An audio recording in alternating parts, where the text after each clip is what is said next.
Hello, Marks. Lyssie and Dylan here talking about wrestling. That's why this podcast is called Talkin Wrasslin. We're going to talk about some wrestling, more than likely get into some sort of debate. We got a lot to go through that's happened this week. We don't know who the host or the co-host is normally, but I'm the host. That's why you're hearing me. So, let's talk about wrestling. All right. Well, let's get this episode started, I guess. I'm your host for the week, your host with the most, Lyssie, here with Dylan. Hi. So, I guess we're going to run through a quick little summary. I'm so tired. Yeah. I'm so tired. There's so much going on outside the apartment. They're having a St. Patrick's Day parade. The week before St. Patrick's Day. Dylan's been really mad about this all fucking day. Can someone explain to me why they're doing a St. Patrick's Day parade the week before St. Patrick's Day, which is March 17th, on a Sunday? It is March 10th. Like, you guys can do the same exact thing you guys are doing, just wait another week. I'm just lost. Like, well, I think the St. Patrick's Day parade is over, because when we were coming back with food, they were, like, taking down the little, like, road blockers and everything. that is true. So I think the parade's over by now, but it was very loud and very obnoxious, and, like, not even necessarily, like, people, like, you know, yelling or singing or screaming or anything like that. There was just a lot of, like, car horns and sirens, and I don't know what the fuck was going on, if that was, like, essentially a part of said parade. I mean, I heard bagpipes, which is to be expected, but, like, the bagpipes were kind of off in the distance. They were distant bagpiping. And I'm just... I'm running on, like, 6 hours of sleep. No the fuck you aren't! Yeah, I am. I went to bed at, like, 4, woke up at 8, and I went back to bed at, like, 12, and woke up at, like, 2:30, 3. You woke up closer to 3. Was it 3? Way closer to 3. Okay, so maybe I got 7 hours. I mean, you're not all still at tired. You're just not on 4 hours of sleep. And daylight savings. Like, I was playing 2K24 and everything, and I'm sitting there, and I'm like, oh, it's like 2:56. I'm like, damn. Or no, it's 1:56. I'm like, okay, it's 1:56. I'm like, oh, it's almost 2 o'clock. I was like, I'll finish this match and I'll go to bed. And then the match ends, and it's like 3:15. And I'm like, what happened to the time? I'm like, what? I'm like, I played one match. What? And then I realized it was daylight savings time, so everything's just all fucked up. So Dylan's whacked out of his mind today. I have maybe a slight bit of a headache. I don't really know just yet. But we'll kind of see how that plays into it later on as we go through this episode. Which, speaking of, I'm going to give a quick little summary before we kind of discuss our weeks quickly and whatnot. But what to be expected of this episode, we'll talk a little bit about wrestling news along with the Dark Side of the Ring episode that had premiered. We'll be discussing a bunch of stuff on Dynamite. It looks like we got a couple good points on Dynamite. This podcast is very AEW heavy this week. Yeah. We'll be talking about something that went down on Smackdown. Bit of collision. Dylan has a screenshot of a possible question. We got questions. People like us. And then the Wrestler of the Week, which I still, going into this as we're talking, I still haven't made up my decision. So we're going to see what name comes out. Because I'm torn between two wrestlers. We're going to see what name comes out when we get to that point. I have not a fucking clue who we're going to be talking about this week. So we're just all coming into this unprepared. Sounds good. Honestly, I'm glad I'm not the host. Sometimes you need a little bit of chaotic energy in your life. And that's what I bring to the table, is the chaotic energy that everybody needs in their life. Like the Will Ospreay chaotic energy of why this episode is called Yes, Bruv. Yes, bruv. Yes, bruv. But before we get into everything, Dylan, how was your week? Did you have anything fancy schmancy, entertaining, important information that you would like to discuss? No, it was a boring week. I stayed inside a lot and played 2K24 because it came out. Which we'll get into that a little bit. Yeah. It was boring. Actually, no, we could get into that right now because that's a part of the summary of the week. What do you feel about 2K24? Because I know how you feel about it. I hate it and I love it at the same time. The gameplay, like playing it, like great. I love it. Like it's realistic. I like it. The showcase fucking absolutely fucking sucks. I hate the goddamn showcase. It seemed like there was another person, because you were posting about it on Facebook, that was also agreeing with you. That was like, I gave up. Like, I don't know what else I'm supposed to fucking do. I gave up. The showcase is fucking ridiculous. So for this year's showcase, they're going through the 40 years of WrestleMania, which thank fuck, they don't do all 40 years of WrestleMania and they skip shit. But like, man, if they did, oh fuck. I'm almost done. I'm at WrestleMania 31. I'm currently at the spot where you can play as Brock Lesnar the only time in this game. And you can't unlock him or anything. Like, I played as him for WrestleMania 30 against The Undertaker, but now I just finished Seth Rollins versus Randy Orton from Mania 31, and I'm on the main event of 31, which is Roman and Brock, and then Seth cashes in. So, that's where I'm currently at. But I hate the showcase. Lyssie can even confirm that, because I was showing her, like, the objectives. Like, I press circle and Irish whip your opponent, then press square in the southeast corner.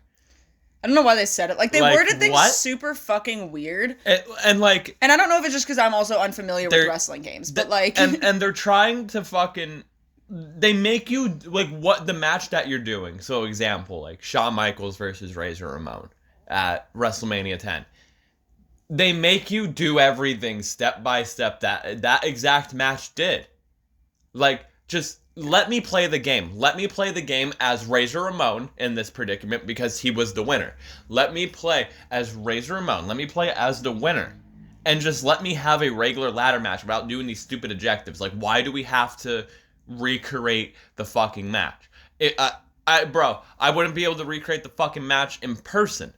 It was a 5-star match. I can't do that. In theory, it sounds fun. Like on paper, the idea of being to me, it sounds like if this was on paper, I'm like, this is a great idea. This seems really fucking fun.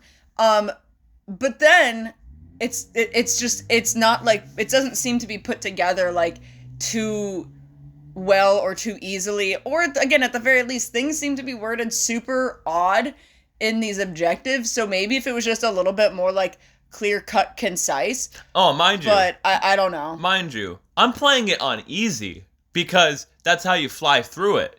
No, like poor Steven. Like I'm literally like, I wish you can play Showcase as 2 players because I would fucking load up 2 controllers and not touch the second one because I'm getting sick and tired of my opponent constantly rolling out of the ring.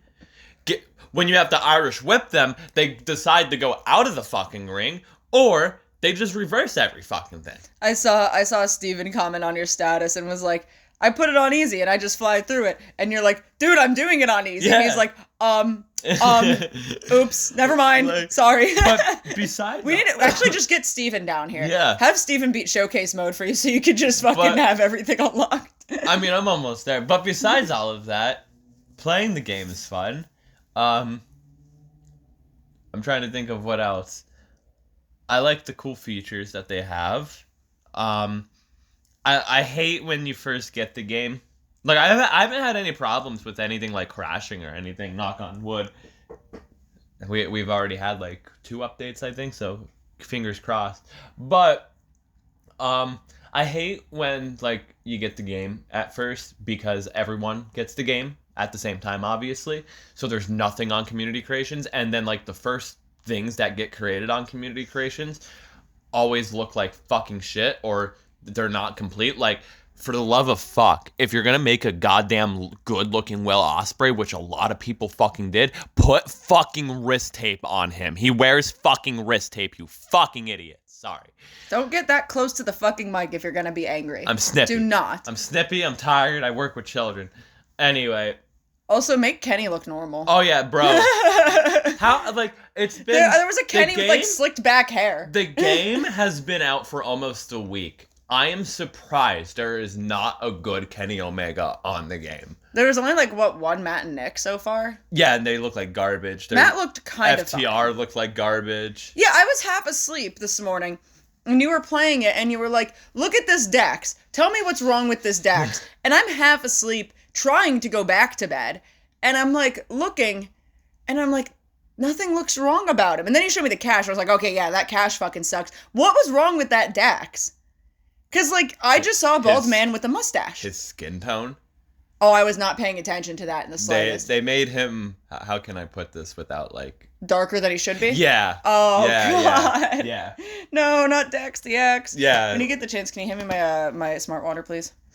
Yeah. I probably should have kept it out of the bag. Yeah. Because, see, this is the chaotic part that I bring to the table as the host with the most, is I don't plan anything. I just go into this fucking raw dog in it, hoping for the best. Yeah, give me that cucumber smart water. Anyway, yeah. the best character to play... God damn. Jesus. I gotta clean that up. But anyway, the best character to play as in this game is the 2015 version of Seth Rollins. Yeah. Bro, he's just on another level in that game. It's fucking ridiculous. But if we're doing star ratings, I give it a 3 out of 5. Well, that's better than bad. It's not the best 2K game. It might be, but it's also the worst at the same time. It's better than Fight Forever. Well, that's mean, but probably true. It's better than 2K23, I could say that. Anyway, Lizzie, how was your week? It's fine. So last week I was supposed to be getting my back tattooed on Monday when we were recording the podcast last. And I didn't because my boss was sick. I wish we had a soundboard. I would just boo! As of right now, as per my text messages, I have not gotten an update saying that he won't be feeling good. That he won't be sick. So as of right now, I am still getting my back tattooed tomorrow, which I'm nervous and excited about. Oh, sweet. That means you won't be home when I get home. No, probably not. Sweet. I get alone time. But I'm excited for it because I have this theory that it's not going to be as bad as a lot of people are making it out to be. And all of my coworkers are like, Lissy, watch it be a nice back massage.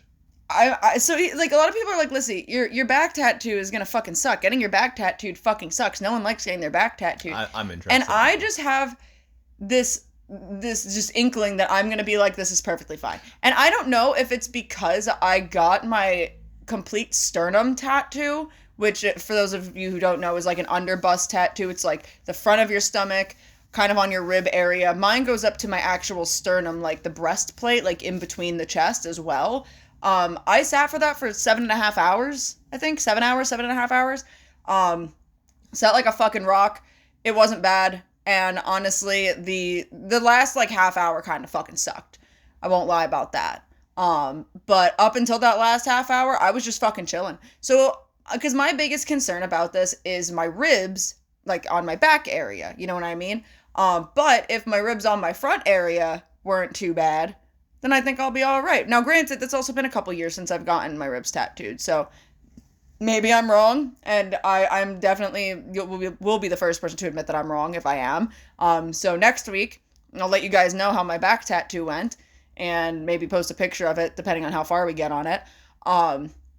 But yeah, so I'm really excited about that. Serious question about tattoos. Okay. For the listeners. Do you shower with your tattoos on? Oh my God, Dylan, shut the fuck up. We're trying to talk about my week, okay? This is my week, and now you're just throwing shit in here. Because I take mine off. Yeah, you take all your tattoos I off? take all mine off, and I redraw them back on. Anyway. I don't have any tattoos. Those are for criminals. Anyway. I have like 19. You have a decent amount. You need more. I haven't gotten any in like a couple of years. You should go to Anna. Have her tattoo something. I need a Hayabusa tattoo. Were you gonna do that on your hands, or were you gonna stick with Art and Artisha? See, I was thinking about that the other day randomly at work. I was talking about it the other day at work. I was randomly thinking about that the other day at work. I might go with the wrestling theme on my hands because I was thinking of doing Hayabusa and Liger on my hands because that'd be cool as fuck. I want a Bull Nakano tattoo too. Mm-hmm. I just don't know where I would put her. On your leg. Her would be special on somewhere. Your leg. Probably my leg. I mean, do the same thing that I'm doing. I think. Where's your Hardy Boys tattoo? Is it on your left or your right leg? Right leg, I think. I don't remember. We're gonna have the same wrestling leg sleeve because mine's on my wrestling leg sleeve is on my right leg. Because,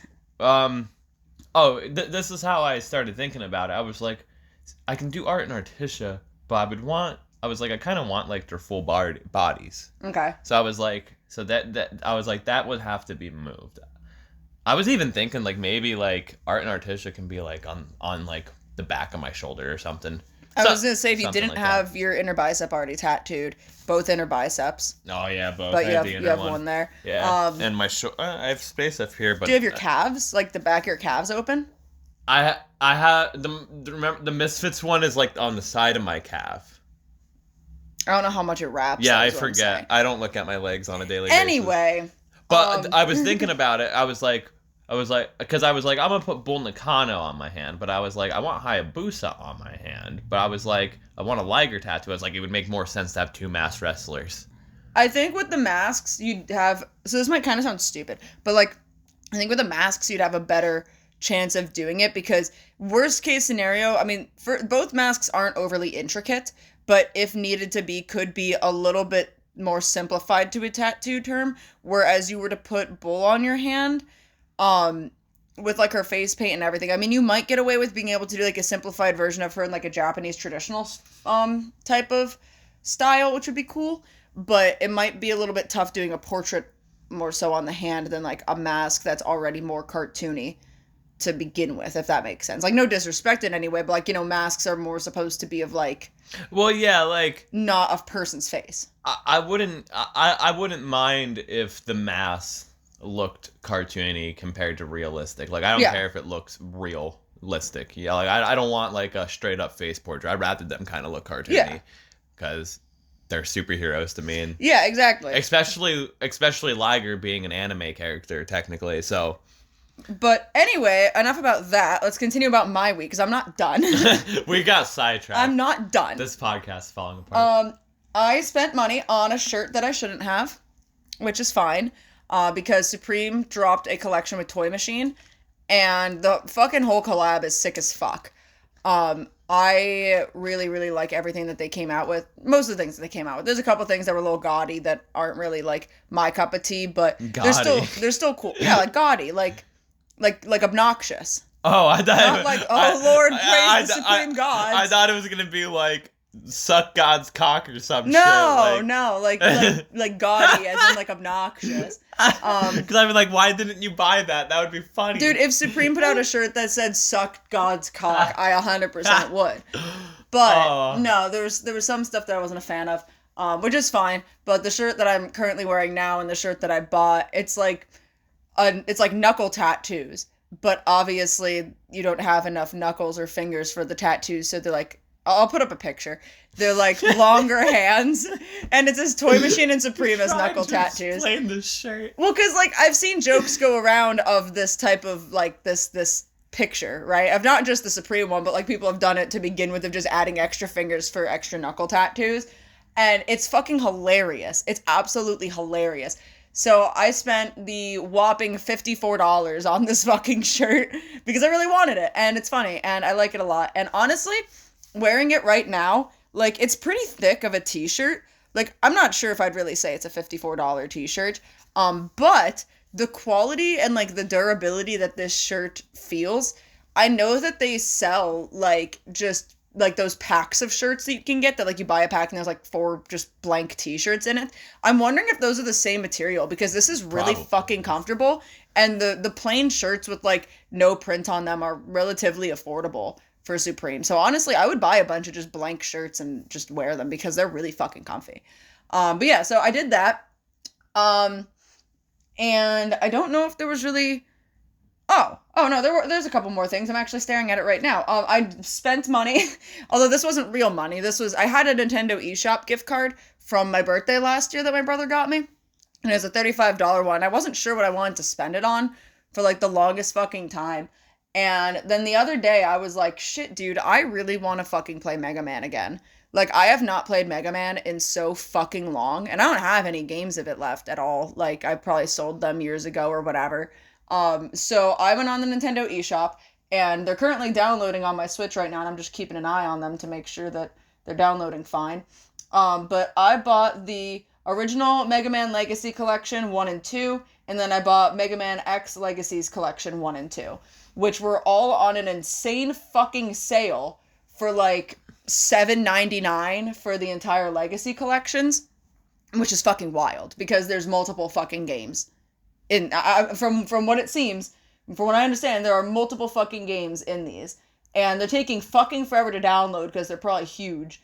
But now... I've only ever played, like, the first Mega Man. Yeah, so the first Mega Man's in the first Mega Man Legacy Collection. Okay. So, like, that's the only one I've ever played. These are, like, the original, like, the original ones, and then I have Mega Man X. And there's a couple other ones on there that I was looking to download, but I just ran out of money because they were each $7.99, $8. So I bought all 4 of these. And I have like $1 something left over in my balance now. Which is cool though, because that's a shit ton of fucking games for so fucking cheap. So I'm really excited to go back through and start playing Mega Man again. And if I recall, it's been a while since I played Mega Man, but like when I played it, I enjoyed it. Mm-hmm. Like it's pretty fun. No, dude, I fucking loved Mega Man. So yeah, I'm super excited. I don't think I've ever played any Mega Man X. I know I played, like, the original Mega Mans, and then there was... I didn't even know that there was that many, to be honest. There's a lot. There's a lot. Like, I've only ever played the first one. But I know that there was this game that came out for the PSP, and I can't remember what the fuck the name of the game was for the life of me. But there was, like, a little chibi Mega Man on it, and whatnot. And I played the shit out of that on my PSP. Again, I can't remember the name of it, but, yeah, I really enjoyed that. So I bought a bunch of Mega Man games. That are downloading currently, and also, which I might touch on this a little bit later on to a degree, but I want to talk about it now because it's exciting. Kenny Omega started live streaming on Twitch. He did a test stream on Thursday, and then he did his like first official stream on Friday, and it was really fun. It was really fucking fun, and he was wrecking fucking shit in Street Fighter 6. I don't know, it was fun. As someone who likes to watch, like, gameplay videos or live streams and stuff like that, it was just fun. It was nice to just kind of hang out, see a live chat, have him answer questions, and just, you know, do Kenny. And, I'm really excited to keep watching him live stream, because it was very, very, very fun. And actually, he starts live streaming at, like, 7 o'clock on Fridays, and he was a little bit late to it. I think he started around, like, 7:30. And I work till 8, so I just pulled up the stream on my phone because the shop that I work at closes at 8, and there was nothing going on. So I'm like, I'm just pulling this up on my phone. I'm fucking watching this at work. Like, I don't care. And my boss came over and to do the paperwork, and he didn't really say anything about it, but he just like was looking at my phone because he's hearing it come out of my phone as he's like doing paperwork, and he's just kind of looking at it, and I'm like, what else am I gonna be doing? I already cleaned everything. I'm watching Kenny Omega fucking wreck shit in Street Fighter 6 right now, alright? And like you said, I think you said it either to me or like on Twitter or like in a comment or something, which we'll get into later. But you said something like, just watching him stream is kind of just like hanging out with friends. Yeah, dude, no, seriously. Which that I want to like that that's like the shit I'd probably enjoy it, to be honest with you, because dude, it is so much fun. That's the vibe I like on podcast or just YouTubers, is like I can just get high as fuck because it's Dylan. So I'm getting high as fuck, and it's not this rambunctious. I can't say the word. All right. Anyway, let's continue and move on. Anyway, but like I like, oh, Dylan, you listen to Cornet, like he gets crazy. Yeah, but just sometimes you have that crazy fucking person in like your fucking nightmare blunt circle, and I hope that I'm that crazy, or Lyssie is that crazy nightmare in your blunt circle when listening to this podcast. That's kind of the vibe I try to do with this podcast, is like try to like lay back, fucking like hanging out with friends and shit. Like that's why I listen to it. Sounds fucking weird like telling people I listen to this podcast. I brought it up I will give them a shout out because they're good at it. Twisted with Us, ICP with We, and all they do is they listen to an ICP album and they review the fucking album. They talk about like what was going on around that time. Like, oh, this album came out in 2007. This is what I was doing with my life in 2007. And then they go through each song and shit. But it's like hanging out with friends and like just talking about like, oh, fuck, we just listened to this album. What did you think about this album? Like, that's why I like it. And like, I like that with like wrestling podcasts, especially like the legends. Like Jeff Jarrett is the perfect example, because you're just sitting there and you're listening to this man talk about a time in his career, Well, and it's see- like stories. Well, see, that's why, like, and Kenny's obviously not the only one to be doing streaming and whatnot, and playing video games. Like, Adam Cole does it. I think Xavier Woods does it as well. So it's like he's not the only wrestler that's doing it. Up, down, down. But like, to me, just in general, while I don't listen to too many podcasts, I do like watching live streams or like people playing like playthroughs of games that either I don't have the money to buy or I've already played and purchased and want to see somebody else go through it. Because, like, growing up, like, video games were one of the core things that me and my brother did together. Video games were always super fucking important to me. They still are. And that's where I get the most enjoyment out of it. And, you know, when, not to drop a little bit of Lyssie lore, we'll drop some Lyssie lore here. When my parents divorced, Lore. lore. Whoa. I have to be throwing a lot of it because I'll be touching on him soon in a second. This is gonna be storytelling, bro. When my parents divorced, me and my brother, we didn't hate each other. We definitely had some tiffs. He threw me down the stairs once. You guys weren't a tag team yet. We kind of were to a degree, but like we got along, but we didn't get along. But once my parents like split, me and my brother were kind of like, okay, well, this sucks, and I guess the only thing that we ever have that's like a constant in our life is me and my brother. Everything's ruined. Everything's ruined. Like, yeah. So the only constant we had for a while was me and my brother, because, you know, my parents had both like custody, so 1 week on, 1 week off type of thing. So we were just the only things that never really changed. So we kind of realized we had to get along.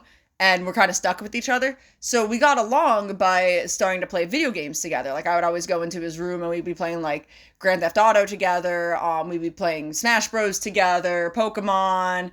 One of these things is not like the other, apparently. But those are just a couple that, like, you know, pop off of my head. And, you know, there were some TV shows we watched that, you know, we would binge watch Friends and whatnot. And everything like that. That 70s show. So, but it was mainly video games. And we were always playing games together. And obviously, I'm 25 now. My brother's 28, 27, 28. I think he's 28. My brother's 28 now. So, like, obviously, we've both moved out. He's married. He has, like, his own house, his own life. I'm sitting in an apartment building. You know, it is what it is. Doing a podcast. So, you know, yeah, doing a podcast. So, watching Let's Plays or walkthroughs of games is kind of just like that same thing of like, you know, having a friend playing a game with again. Because even though I could sit down and play games with Dylan doesn't play the games that I like. We have two very different things about video games. You predominantly play like Madden and wrestling games, where I'm a JRPG type of person. And then I'll fucking fighting game type then I'll of play person. Crash for 12 hours. Yeah. But, like, you know, we have two different styles of what our interests, and that's fine. So, like, you know, I end up finding YouTubers or streamers that I really like. And obviously I love Kenny, so watching Kenny play and just being able to live, like, talk to him and whatnot and have, like, and hear these conversations go on is really fucking cool. And for the longest time, which unfortunately has kind of ended, which, you know, is heartbreaking to me, last night, was for the longest time I was consistently with Game Theory, with Matt Pat, and, you know, a lot about like the actual theory videos and GT Live, and he's still doing GT Live for the foreseeable future, which is great, and that means a lot to me. But Matt Pat reminds me a lot of my brother. Like, he's very, not only does he just kind of look like my brother, but he also like is very similar in his personality to my brother. So yeah, I can imagine Vinny being like, "That's not just a theory." A game theory. So he recently just retired yesterday. He left his boots in the ring. He hung his jacket up, and I was crying. And as I'm crying during this final video, Dylan's kind of like peeking back and forth, and he hangs his jacket up, and I just go, and he fucking left his boots in the ring, dude. What the fuck? But I was bawling my eyes out, like a baby, because for the past like 10, 11 years, Matt Pat has been like very consistent in my life. Has it been that long he's been doing it? That's crazy. 13 years. That's I wasn't there from the very beginning, but that's yeah. nuts. Holy 13 shit. years. So damn. for the past 10 or 11 years, I have been following game theory, and it was a huge fucking part of my life. And I'm very excited because it's not ending.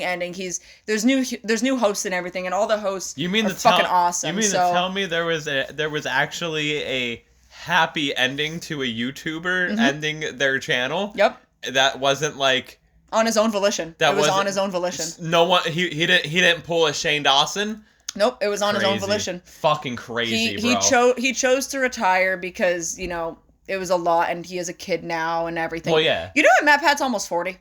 Yeah, you told me that. That's fucking insane. Because when the news originally broke, I was like, how old is he? No, he's almost 40. But, yeah, no. So, anyway, I know I'm kind of going back and forth, and we haven't even fucking started what we're supposed to be talking about on this podcast. But basically, my week's been very emotional and full of purchases, as usual. But yeah, so obviously he doesn't need it, because, you know, is what it is. But if any of you who didn't know, go check out Kenny on Twitch, at the Cleaner's Corner over on Twitch if you want to watch him play some games. And thank you, Matt Pat, for everything that you've ever done in my life. And I will still continue to watch Game Theory because and food theory, film theory, style theory, because all the new hosts are great and I love them and they're lovable personalities, and I wish them the best starting and the channel the best as it continues. But thank you, Matt Pat, for everything you have done. With that being said, let's go into something also sad and depressing, and let's talk about the Dark Side of the Ring episode, which was Earthquake. They always have sad and depressing episodes. That's the whole point of it. I literally said halfway through this episode, no disrespect, but we're watching this episode, it's going through Earthquake's career and everything, and I'm like, nothing terrible has happened. No, I knew, like, nothing terrible happened. What's happening? I knew something happened. I just didn't know what it was. Mm-hmm. Like, I knew it was some sort of cancer, but I was like, I don't recall, like, his whole, like, life, because, like, I kind of just remember him as Earthquake. Like, I don't know him as John Tenta, the guy. Like, I remember him as the you know, the Shark too in WCW. But yeah, Earthquake. What did you think of the episode? Sorry, my Switch is yelling at me, saying, "There's not enough free space to download this data. You will need 3.3 gigabytes of free space in the console memory." Well, I'm gonna have to fuck with that later because my Mega Man Legacy 2 won't download, but whatever. Anyway. Probably gotta delete shit. Yeah, I'll have to delete something. But anyway, I mean, it was, again, I felt really weird being like, nothing depressing has happened in this yet. Because it was just going through his career for the most part, and then towards the end is when they discussed the cancer and everything. I definitely started getting sad at the end. I was like, well, god fucking damn, when they bring this guy's kids in here and start telling all these stories, now I'm gonna be a blubbering mess. Thanks a lot, Dark Side of the Ring. Do you remember ever seeing Earthquake? Like, as a child? I mean, he was in the 80s, but in, like, 90s. No, I was born in 98, like, dog. Yeah, but, like, coming into this episode, Earthquake, did it ring a bell? No. I mean, I feel like I remember hearing, like, from, like, WCW when he was over in WCW, I feel like I remember hearing, like, a couple of different name changes and stuff he went through, like, just hearing said names, but I didn't recall him much at all.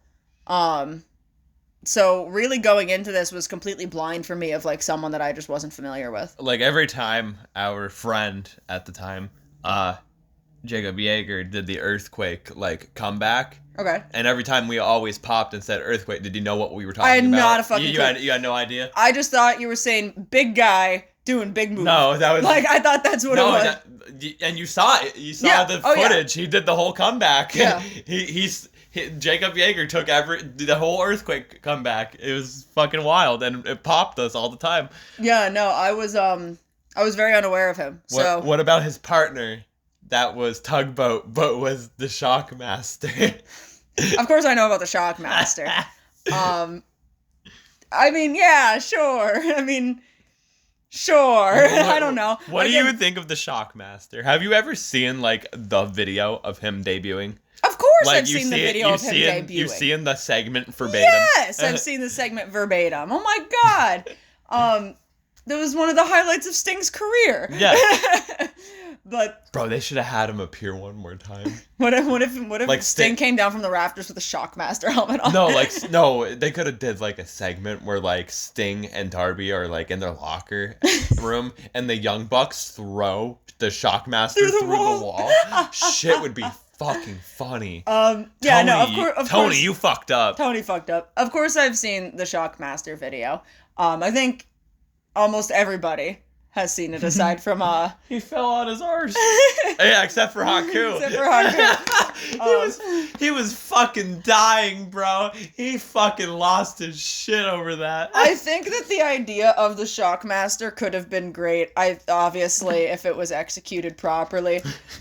I think it was failed from the start, though, unfortunately, because when he was explaining it, of just like when I had to like really break through this wall, but then it didn't break all the way, and my whole force just went forward. You know what happened, right? So they had the wall that he needed to run through. Mm-hmm. But the staging crew put a piece of wood where the feet was, so he tripped. Mm-hmm. And have you seen the whole video? Like, have you seen the Shockmaster's promo in this? Because the Shockmaster talks in this. But it's not the Shockmaster. No, it's Ole Anderson. Yeah, they said that on the Dark Side of the Ring episode. Did they? I didn't know. Did they went full depth with that? Yeah. Oh, fuck. I was too busy. I'm sitting here I and was I'm too busy dying at Haku fucking losing his shit I'm sitting here looking at you like, dude, did we watch the same Dark Side of the Ring episode? No, we didn't. It's been a long week. But yeah, no, they were talking about the Dark Side of the Ring episode. So yeah, no, I mean, it was failed from the start, unfortunately. Oh yeah, no, they fucked it up from the start. But if they didn't kind of just set it up for disappointment, I think it realistically could have been fun. But it is what it is. Could have been something. Anyway, yeah, so the episode was really good. It was really depressing towards the end of it. Again, going into the episodes not knowing like whom this person might be or I'm not too familiar with, is always fun going into it because like, I mean, don't get me wrong, I like watching the episodes where I know the person and I know the story and everything behind it, but sometimes, there's more information that might not have been out to the public just yet, which is always cool learning, but I like watching the ones about... coming up. Yeah, I like watching the ones about the people that I don't know, and learning about them, and, I think that's really neat. I always love documentaries, or, like, docuseries and stuff, like, I fucking love that shit.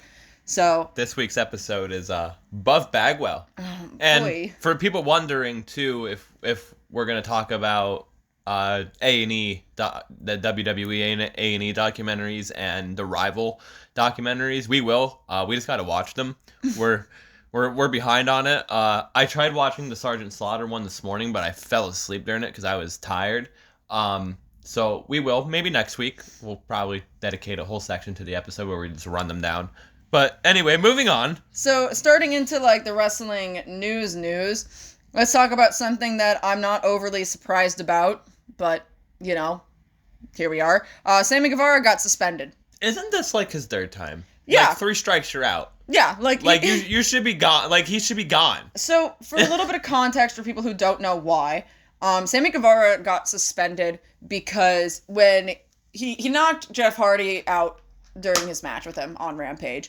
And that itself wasn't the reason he got suspended. The reason he got suspended is because after he knocked him out, he still hit his finish, and then I gotta get my shit in, bro. Yeah. Like, they could have just wrapped up the match, and he could have just pinned him right after that, and 1, 2, 3, done. But instead, Sammy's like, I gotta get my shit in. Fuck you, Jeff, sorry. You're already unconscious anyway, so you won't feel this shit. He didn't actually say that, I'm just, He probably thought it. And yeah, so then he got suspended, which I feel like is kind of a little bit overdue. And I only mean that as in, like... It happened a few weeks ago. Yeah, like, this didn't just happen. Like, this happened way late. Like, this happened a week or so ago. Well, I mean, we haven't... No, he was on TV recently after that. Yeah, he had that banger of a match with Hobbs. Mm-hmm. Yeah, and then that was it. And then he got suspended. Yeah. So I don't understand why it took so long, but whatever.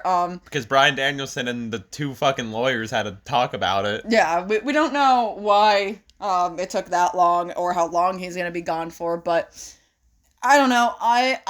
So I liked Sammy when I first started watching AEW because he does flippy stuff, and I love flippy And then stuff. you quickly realized. And like the thing is, like, so when he was a heel with Ty, and it was kind of like, all right, I'm sick of. No, don't bury the lead here. You quickly realize that Sammy was a piece of shit for his comments made. Oh, Don't yeah. bury the lead. So okay, I wasn't sure where you were going with that. No, yeah, don't bury the lead. I thought you were just gonna say like you quickly turned on him because he was annoying. No, and I'm like, we're not being nice about this. Okay, I'm sorry. Well, hold on. Let me at least finish my fucking thought.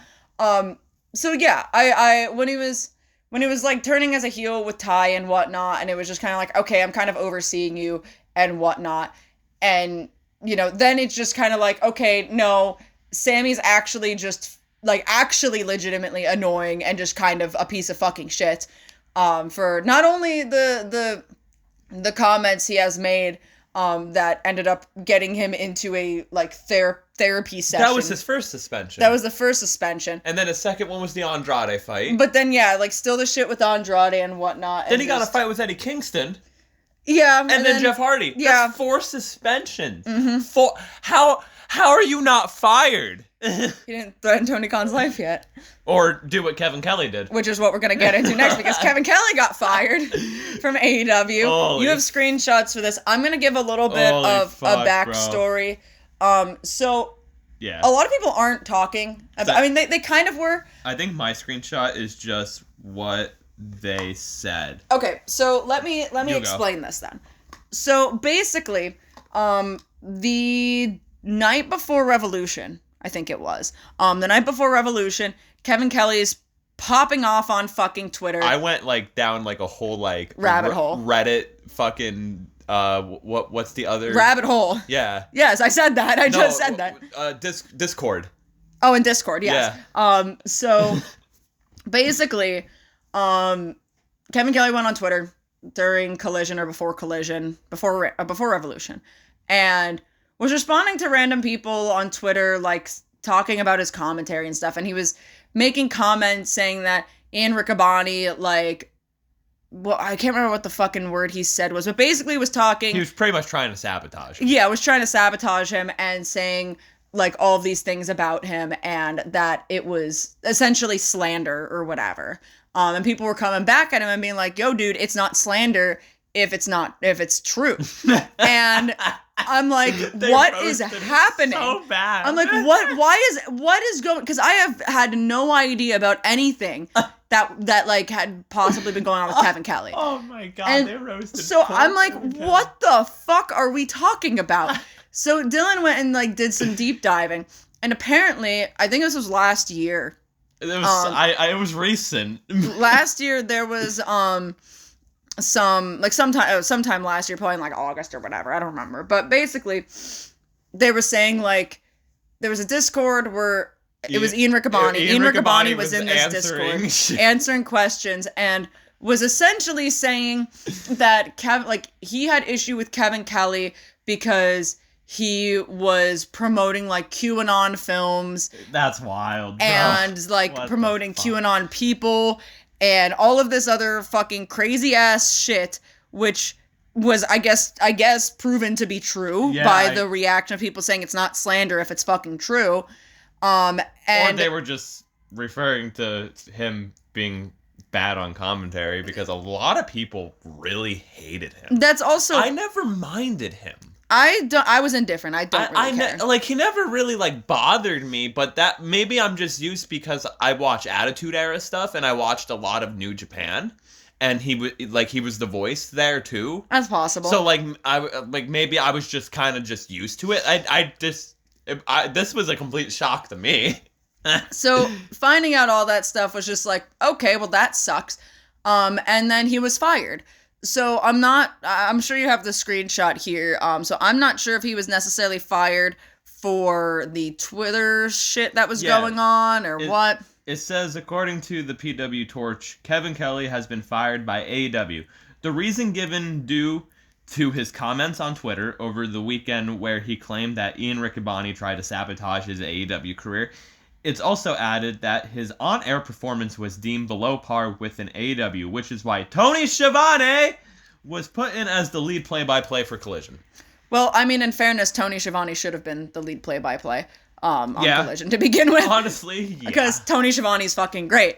Or JR. But yeah, so basically, they really fucking hated Kevin Kelly. Because the only other people that have been fired... fucking hated him, bro. Like, dude, like, Sammy has been suspended 4 fucking times for doing dumbass shit and being a fucking asswipe. The only way to get fired in AEW is you gotta threaten Tony Khan's life or just be a shitbag.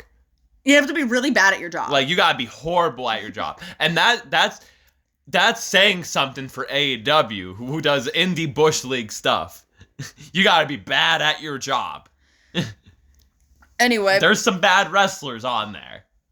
And they still have Sammy Guevara there. But they fired Kevin Kelly. Well, with wrestlers, for the most part, it seems like even if they're not up to par of what they want, they just let their contracts expire.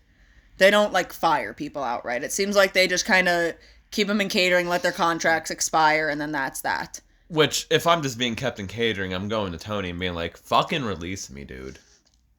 I mean, if I there have been a few people that they've come to terms with releasing. Like, fuck, if I have a no-compete clause, I'd rather sit at home for X amount of days than fucking sit here. I'm just saying, like, I think there have been a couple people that they've gone to and talked to about getting released for, and they've been released. But for the most part, it just seems like they just kind of let their contracts expire. Moving on, though, to the next point is Bill Nakano will be inducted in the WWE Hall of Fame class of 2024. I meant to say Bull. Did I say Bill or did I say Bull? You said Bill. I should have known what you meant. Yeah. Bull Nakano. Bull Nakano! My bad.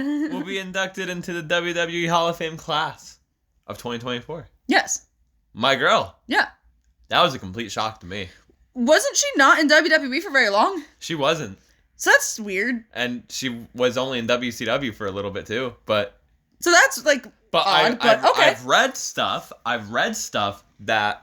I don't know if it's true or not because there's been a lot of he said, she said bullshit.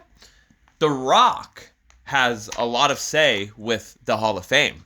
Okay. That, like, this is part of him being part of the board. Like, not only Triple H gets a say, The Rock gets a say because there's also rumors that The Rock's grandmother is going to be inducted. Which, that's fucking cool.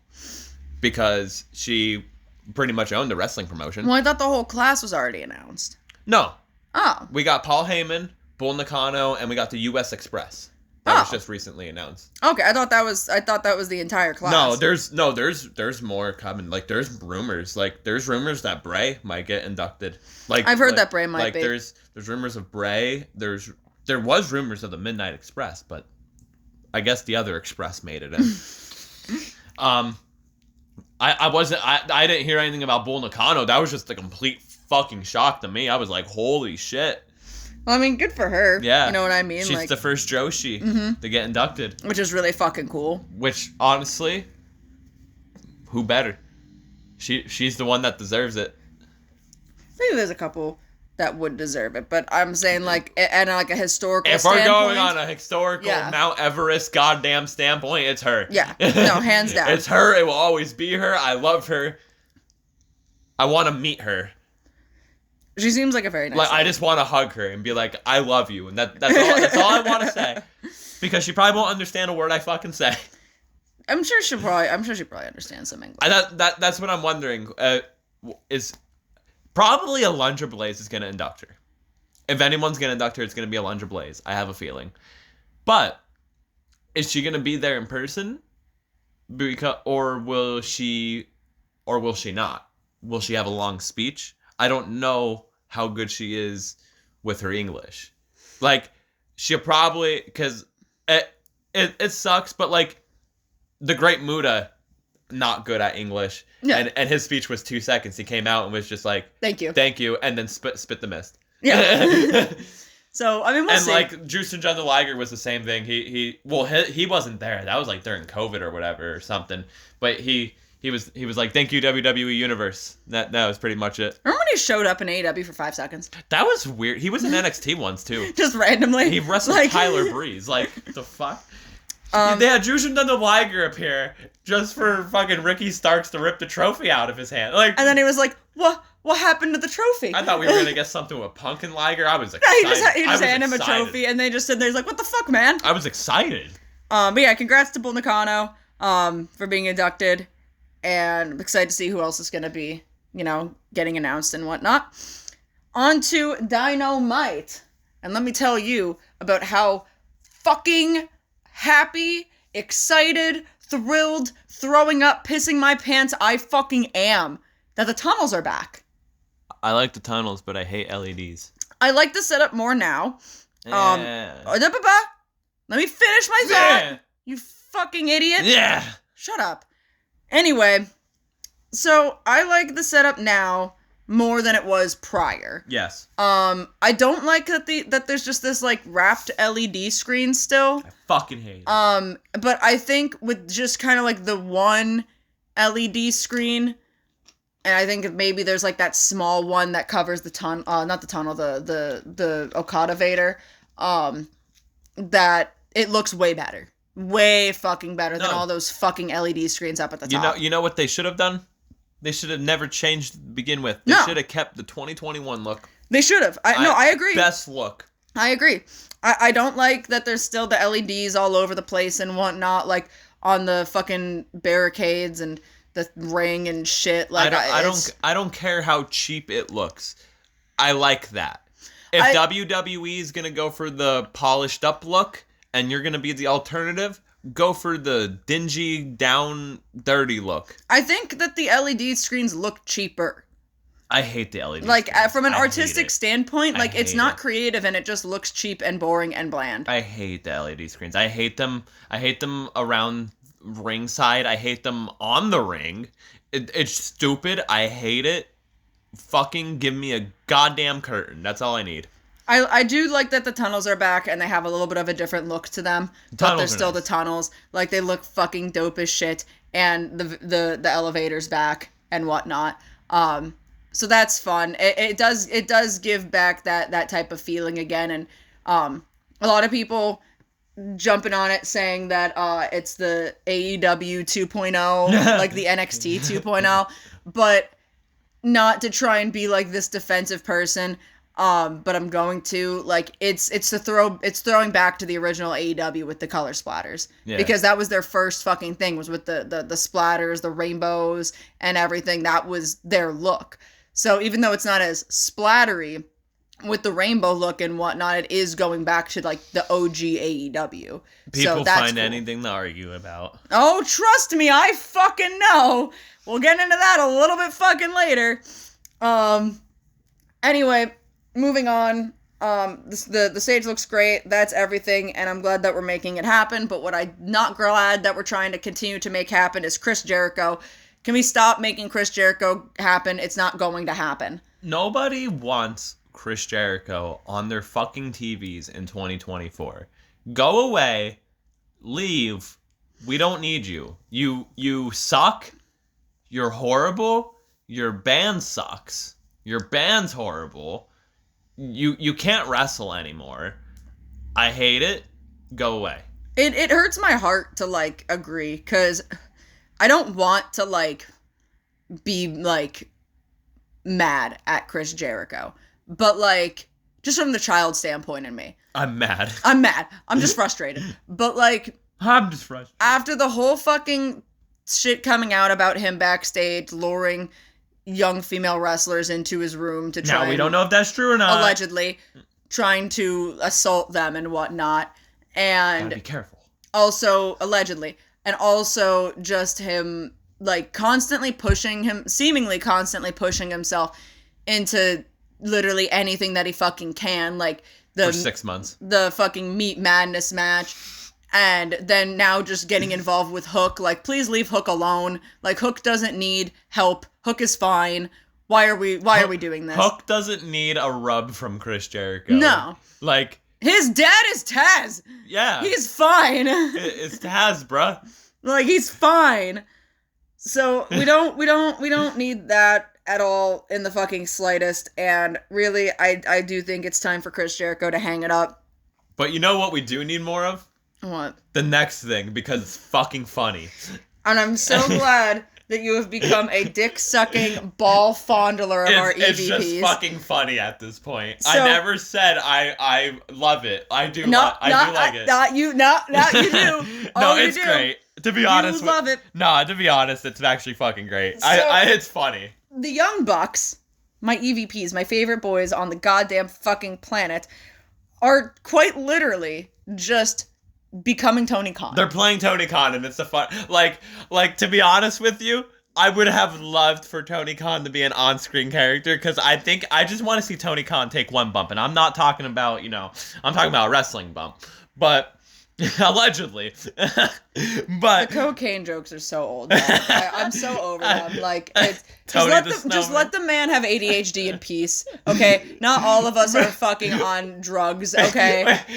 Since we're talking about Tony Khan, we watched like a brief snippet of the fucking media scrum, right? Why did he have a coffee cup inside his coffee cup? So I think my theory about this, right?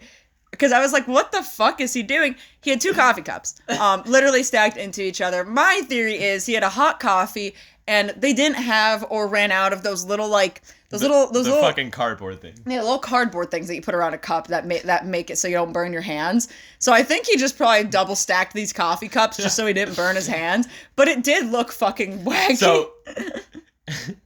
So Cornette was reviewing the review. Like he was reviewing the media scrum, and listening to it, Tony goes from talking like a crazy madman to snap of a finger talking so monotoned. Like, he wasn't as crazy as he was, because his words, Tony Khan's words, he had to get up at 8 a.m. for an NFL meeting. Mm-hmm. So he had to end it early. He had to keep it intact and everything. But anyway, the Young Bucks. I always said I think it would be fucking funny, but horrible at the same time, if Tony Khan was an on-screen character. Here we are. This is the closest we're gonna get. Here we are. This is the closest we're gonna get. So yeah, basically, the Young Bucks are EVPs Matthew and Nicholas Jackson. They did the big announcement. They had a huge announcement. On Dynamite. Thanks, guys. And they pans to the camera, and they're both sitting there with this shit-eating fucking smile, looking like they just said 20 minutes ago, this edible ain't fucking shit. Thanks, guys. And start it with, thanks, guys. Boy, are we happy to be here in insert city name for AEW Dynamite. And me and my brother Nicholas have 2 huge announcements. And then I think Nick said something or whatever, and was like, and Matt was like, actually, I'm gonna cut you off there. We're gonna make this announcement in the ring. Back to you guys. And you can segue right back. You can segue into the next day. And then as they make their way to the ring a little bit later, I think after like a match or 2, they strut their stuff into the ring after coming out of the Vader. And, they got the Cody pyro and everything, and they walk their happy asses into the ring. I didn't notice it until last night. Matt, when he's doing he keeps going like this. He's telling the pyro people. Nick was doing it too, yeah. I thought at first, like, something happened, and, like, it was like, fuck. But I was like, oh, no, they're purposely doing that. Like, that's actually kind of funny. Hilarious. Like, come on, some more. But they make their way to the ring. They talk about, ending Sting's career and whatnot, and even though they didn't win, that they're still the last opponents he ever had, and they put him through hell, and yada yada yada. And then they also mentioned briefly that they are entering themselves in the tag tournament, which is woo yay. And then as it goes on, they're talking about their next announcement and who comes out, but Eddie Kingston wearing Timbs and sweatpants. It's a cold world. You better bundle up. Comes out. He's like, yeah, I'm wearing sweatpants and Timbs. Fucking sue me. And is going off on them and shit. And he's coming after Nick for Nick being an asshole to him and trying to dress code him and this, that, and the other thing. And Matt's like, hey, how about we don't do this? Let's go in the back and have a conversation like grown adults. We don't need to air our grievances on live television. And then Nutshots fucking Eddie. And then they're going to go for the EVP trigger, and then... Coin drop. Okada's here. The Rainmaker comes out. We kind of knew that he was coming. Spiffy as fuck with a suit, looking great. Dylan's over here like, Okada's gonna save Eddie. I was like, oh my god, we're gonna get Okada and Eddie versus the Young Bucks. Okay, like, cool. Like, then, makes sense. Then I said, no, he's wearing a suit. He can't be joining Eddie. And then, of course, I'm right, because I'm always fucking right. And he does the Rainmaker to fucking Eddie, and bada bing, bada boom, Okada is a part of the Elite. Well, you forgot. Which also, I just realized as I was talking about this, I completely skipped over the most important fucking part of this. Wow. Because I forgot that was actually the announcement and not the tag tournaments thing, because clearly I'm just more excited about that. Well, no, the two huge announcements were these. So the announcement was that Hangman, Adam Page, has been suspended from the Elite. Right? He's actually taking time off. He is taking time off. Yeah, he's got some family stuff. He's getting that vacation or whatever. But he has been suspended from the Elite because he's, put his hands on officials and he's getting kind of crazy. So he's been suspended. However, Kenny Omega has been fired. He's fired. Because he just, for no good reason, has not shown up to work. He just doesn't show up to work. You're fired, bitch. You put your hands on the officials, you're on thin ice. You got diverticulitis, fired. You're fired. Your gut health ain't good, fired. People were making some fun points on my side of Twitter, saying, so hold on, Hangman's been suspended, Kenny's been fired, but Ibushi is just stuck in the Elite. Bro, Ibushi's gonna show up with fucking 2 metal ankles at this point. Like, and he's gonna be like, why is Okada here? I'm so confused. Ibushi is just, like, stuck in this divorce between Kenny and the Elite. Because Kenny's just out. But, like, he's... So, on the official AEW page, like, Kenny and Hangman don't have the Elite under their names anymore. Okada and the Bucks do, and then Ibushi still says the Golden Elite. Well, yeah, because that's him and Kenny. It's him and Kenny and the Bucks. They're the Golden Lovers. Yeah, it's him, Kenny, and the Bucks.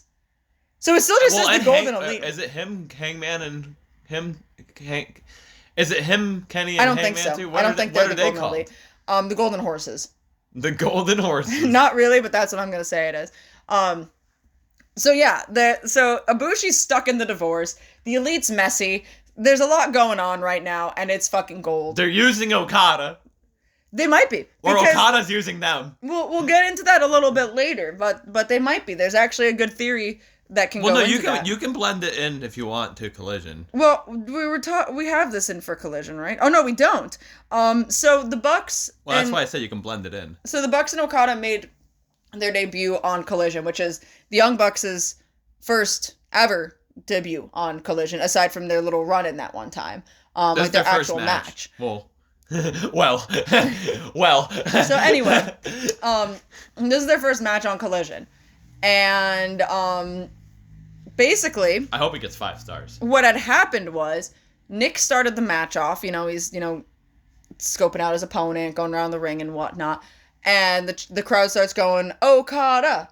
Okada. They wanted to see him. They were like, "Fuck this! I want Okada." Me so too. Nick was like, "Oh, this guy, this tall man right here, you want him?" So he tagged Okada in, and Okada was the only one that wrestled.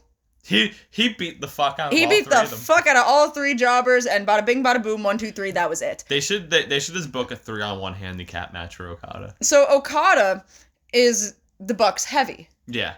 So it is very possible that we could play into this and saying that the Bucks only brought Okada in to do the dirty work for them. Well, this also gives Okada a good comfort ground of he's working with people that he's close with. Mm-hmm. Like this is the first time, like full time now, besides TNA, that he's working in America. So give him people that he is comfortable with, the Bucks, and Okada is Japanese. His English ain't that well. He can speak English. Well, yeah, but American style promos. Yeah. It's better for the Bucks to cut it. Also, it just throws you a left curve because everyone thought Okada was going to come and he was just going to be babyface Okada. No, we getting dickhead Okada. Love dickhead Okada. So yeah, I'm incredibly excited about all this. And along with this, we are getting, because this happened with Collision, so we'll just continue on with this. We're getting the Bucks Okada, not Omega, oh my god. The Bucks Okada, Kingston, Penta, and Pac. Yes. On Big Business. Yes. So next week. Because, fucking insane. Because we're probably getting Eddie Kingston and Okada at Dynasty. On Matthew Jackson's birthday. Yes. Matt Jackson's birthday is next Wednesday. So, cool present for him to be wrestling with Okada. What if they come out to the Space Jam theme? Oh my god. I want Okada wearing a Space Jam uniform. Jesus fucking Christ. Alright, moving on. We already discussed that. And... Alright, so 5-star Will Ospreay in the building with another 5-star fucking match of him versus Kyle Fletcher.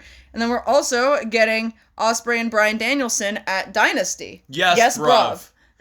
Yes, bruv. Yes, bruv. Really good match. And also a dream match happening. It's this is nuts. It's actually just fucking insane to me that Ospreay showed up and the first 2 matches he got are 5-star matches. And one was on a random Wednesday night. One was on a random Wednesday night. And where the fuck were they? Like Georgia? Something like that. Fucking crazy. But, yeah, so that was on Collision that Ospreay came out to confront Danielson. Where he said the sandwiches backstage were absolutely lovely. He's kissing the babies. Babies are going up in the air. He is an insane babyface. I love him as a babyface because it's so funny. He is, like, I can't take him seriously, but that's the point. It's me if I played a babyface. Dude, he's so fucking good at it. Like, he's fucking hilarious.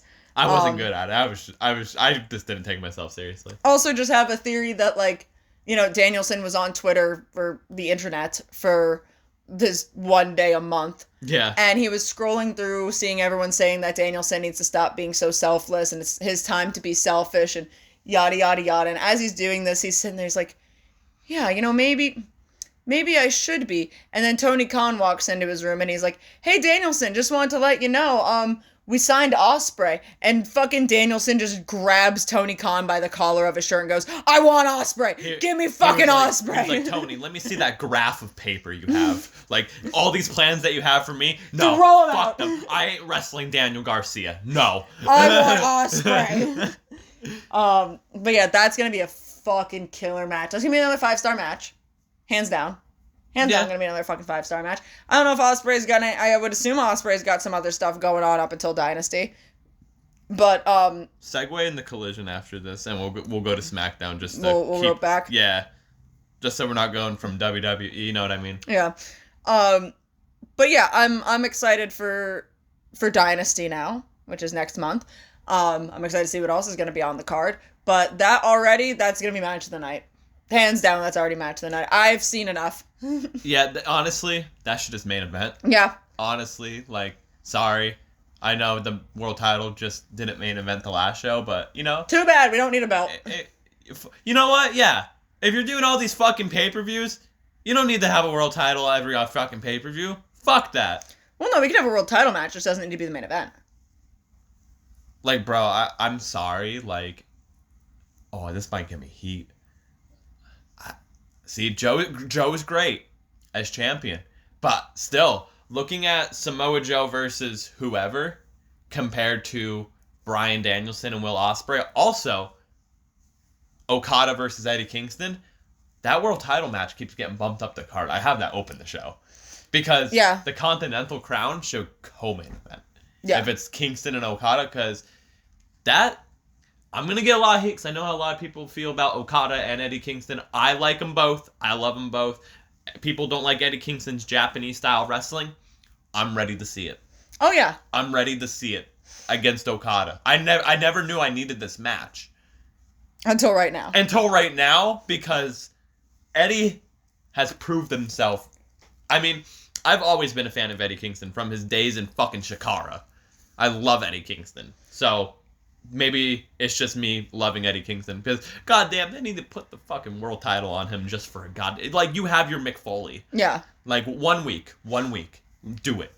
But moving on into the discussion of Collision. Saturday was all right for a fight. It sure was, and we're going to be talking about House of Black versus Mark Briscoe, Double J, and Jay Lethal.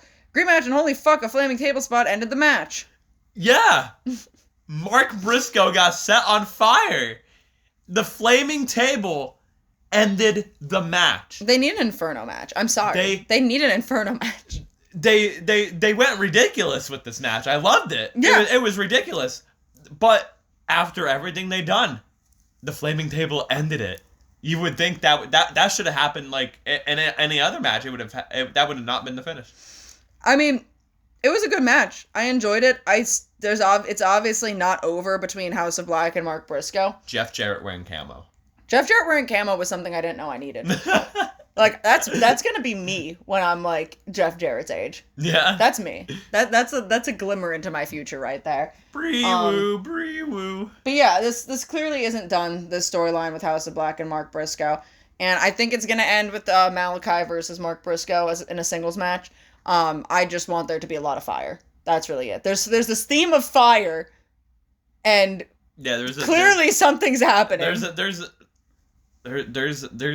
a theme. Oh, what if like the House of Black burned down like the Briscoes' chicken farm? That's terrible. Not the chickens, but like they burned down the farm.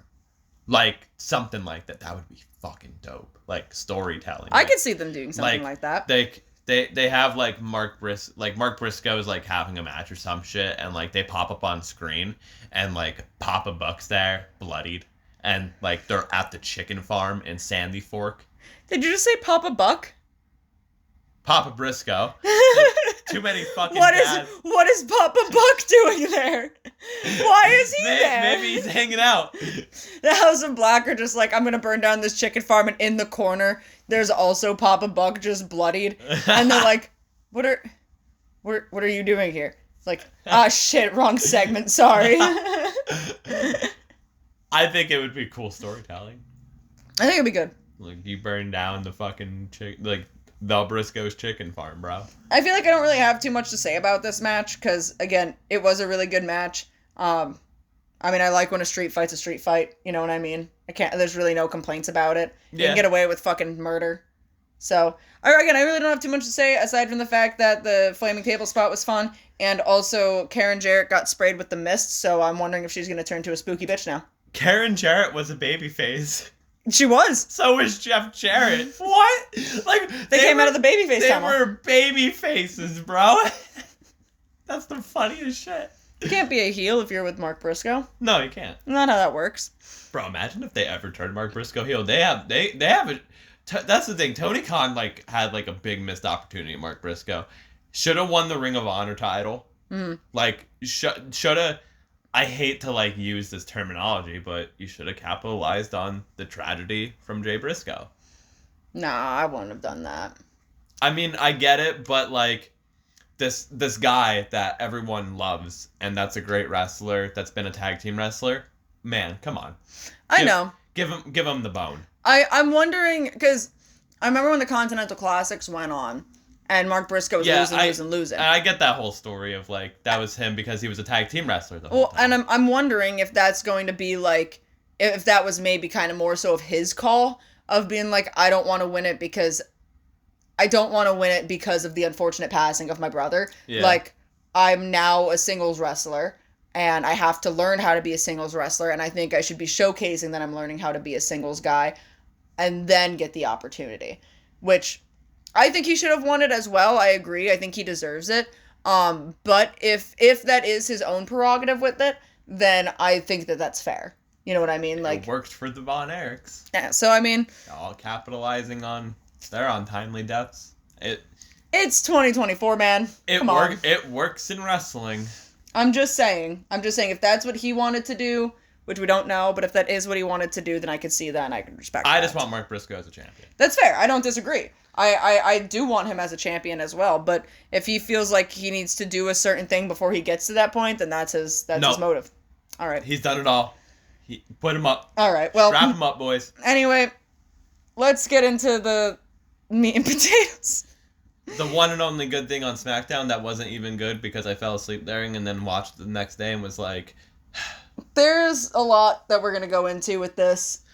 So we're going to... Yeah, let me start. We'll start. So, obviously, the only thing that we're going to talk about from SmackDown is the obvious thing of which is the Roman, Rock, Seth Rollins, and Cody saga continuing. But all I'm going to say before we go into all of this, from both sides, because it's just from everyone, what the fuck are we doing? What like, we having people getting mad over a comment that, yeah, shouldn't be said on television in 2024, but, you know, it's fucking wrestling, and they said a lot worse back in the day, and these are the same people that go online and say, I miss ECW, and I miss the Attitude Era, but will also go back online and be like, oh my god, how dare he say that? And then you have other people on Twitter being like, why are all these fucking people soft? That's me. Why are all these people being soft? And then you have then you have Lyssie just being Lyssie on Twitter, not even doing anything, just promoting. No, I was kind of being a dick. I'm not gonna lie. But they don't know that.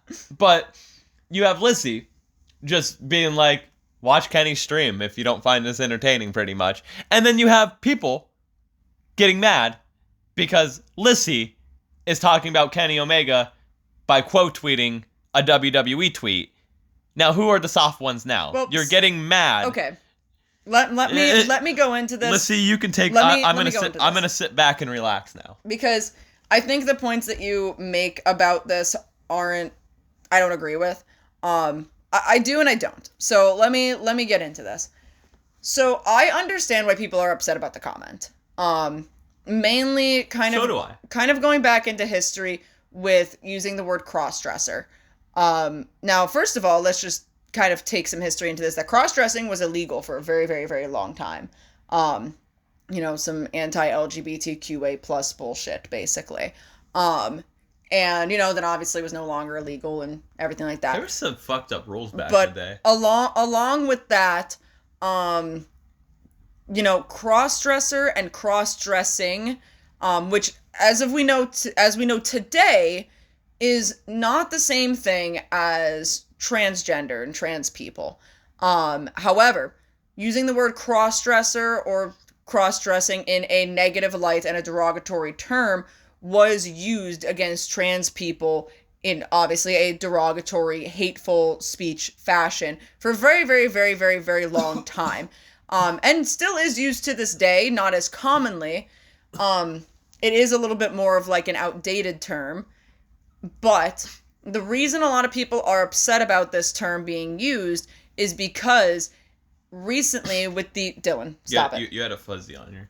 It was bothering me. I'm sorry. Recently, with the amount of laws that have been being passed to essentially stop people from being transgender and transitioning and taking the rights away from trans people and also causing active harm against trans people in the LGBTQ community, a lot of people felt that this was in incredibly bad taste with all of this going on in current day to then use, while it may be an outdated term, a term that has been used to discriminate against people in the LGBTQ community and with like, the given political situations going on. Watching the promo back, the line just randomly gets thrown in there. It does. It's like you're just sitting there and like you can fuck with the promo.